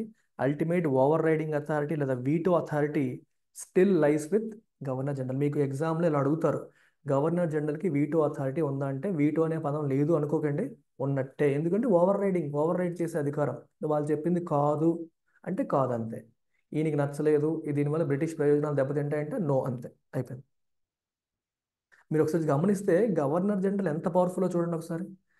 కింది కోర్ట్స్లో అప్పీల్ చేయాలన్నా సుప్రీంకోర్టుకి వెళ్ళడానికి లేదు, ఆయన దగ్గరికి రావాలి. ఎగ్జిక్యూటివ్ కౌన్సిల్ తీసుకున్న నిర్ణయాలు ఆయన ఓవర్ రైడ్ చేయొచ్చు. ఇప్పుడు లెజిస్లేటివ్ కౌన్సిల్ తీసుకున్న నిర్ణయాలు కూడా ఆయన ఓవర్ రైడ్ చేయొచ్చు. So ultimate authority lies with governor general అనేది మనకు కనిపిస్తుంది. అందుకే కంప్లీట్ సెంట్రలైజేషన్, మొత్తం అన్నీ కూడా ఒక సింగిల్ ప్లేస్లో కాన్సన్ట్రేట్ అయిపోయాయి. Clear? Yes sir. Yes, sir. ఇలా చెప్పనా? బాగానే ఉంది class? Yes sir. Okay. Yes, sir. Yeah. So ఏ చిన్న subject related, content, concept related doubts అన్ని అడగండి. నేను ప్యూర్ ఫ్యాక్ట్స్ రిలేటెడ్ ఇదెప్పుడు అదెప్పుడు లాంటివి నేను ఎక్కువ ఎంకరేజ్ చేయను. దానివల్ల మీకు యూటిలిటీ తక్కువ. ఎందుకంటే ఈ బుక్లో, లక్ష్మీకాంత్ బుక్లో మనం మేజర్ సోర్స్ కింద తీసుకుంటాం. అందులో చెప్పిన అన్ని పాయింట్స్ నేను మిస్ చేయకుండా కవర్ చేస్తాను. కాన్సెప్చువల్గా ఐ విల్ యాడ్ మోర్. ఇంకా అందులో లేని ఫ్యాక్చువల్ కంటెంట్ మనం నేర్చుకోవడం వల్ల ఉపయోగం లేదు. So there is no point in adding more and more factual stuff. ఇది ఏ రోజు జరిగింది, అదే రోజు జరిగింది, అప్పుడు ఎవరున్నారు, ఇప్పుడు ఎవరున్నారు, దానివల్ల మనకు యూజ్ లేదు. దాని బదులు దీంట్లోనే సబ్జెక్ట్ స్టఫ్ నేర్చుకుందాం, కాన్సెప్ట్ నేర్చుకుందాం, అనాలిసిస్ నేర్చుకుందాం. అనాలిసిస్ వల్ల మీకు గుర్తుంటుంది, అండర్స్టాండింగ్ ఉంటుంది. ఇప్పుడు చార్టర్ యాక్ట్ అనగానే మీరు బట్టి కొట్టేస్తున్నారు. చార్టర్ అంటే మీనింగ్ తెలిస్తే మీకు చార్టర్ యాక్ట్ అంటే మీకు చూసారు. ప్రతి చార్టర్ యాక్ట్లో కూడా కంపెనీ యొక్క అథారిటీ మనకు తెలుస్తుంది. కంపెనీ యొక్క అథారిటీ తగ్గుతూ రావడమో, పెరుగుతూ రావడమో, ఏదో ఒకటి వాళ్ళకున్న ట్రేడింగ్ రైట్స్ గురించి మనకి ఏదో ఒక నిర్ణయం అనేది జరుగుతూ వస్తుంది. ఆ రెగ్యులేటింగ్, ఈ చార్టర్, ఈ టర్మ్స్లోనే చాలా కథ ఉంది మనకి. సో ప్రతి టర్మ్ని మనం నీట్గా అర్థం చేసుకొని వెళ్తే you will have full grip on the subject. ఇంకా రెగ్యులర్ మనం ప్రియాంబుల్ వాటిలోకి వెళ్ళేసరికి ఇంకొక లెవెల్కి వెళ్ళిపోతాం క్లాసెస్. సో ఇవి కొంచెం ఎక్కువ ఫ్యాక్ట్స్, చాలా మంది స్ట్రగుల్ అవుతారు, అన్ని గుర్తుండట్లేదు అని ఎక్కువ స్ట్రగుల్ అయ్యే ఆస్పెక్ట్. కాబట్టి నేను కొంచెం మెల్లగా ఓపిక్గా I took almost 2 hours to cover companies role. And రేపు క్రౌన్ రూల్కి I might take more than 2 hours. రేపు అవుతుందా, లేకపోతే అవ్వకపోతే we will extend for another day. అయిపోగానే there will be quiz on test on this Sundays. కానీ ఎప్పుడైనా test ఉంటుంది, నేను చెప్తాను మీకు పీవైక్యూస్ అన్ని క్లాస్లో డిస్కస్ చేస్తాను. ఈ చాప్టర్ నుంచి వచ్చిన యూపీఎస్సీ పీవైక్యూస్ అని నేను కవర్ చేస్తాను క్లాస్లోనే, మీతోనే ఆన్సర్ చేయిస్తాను. You don't worry about it. అడిషనల్గా there'll be quiz also, test కూడా పెడతాం కాబట్టి అప్పుడు మీరు పార్టిసిపేట్ చేయొచ్చు. ఓకే మరి, bye. Thank you sir. Yeah.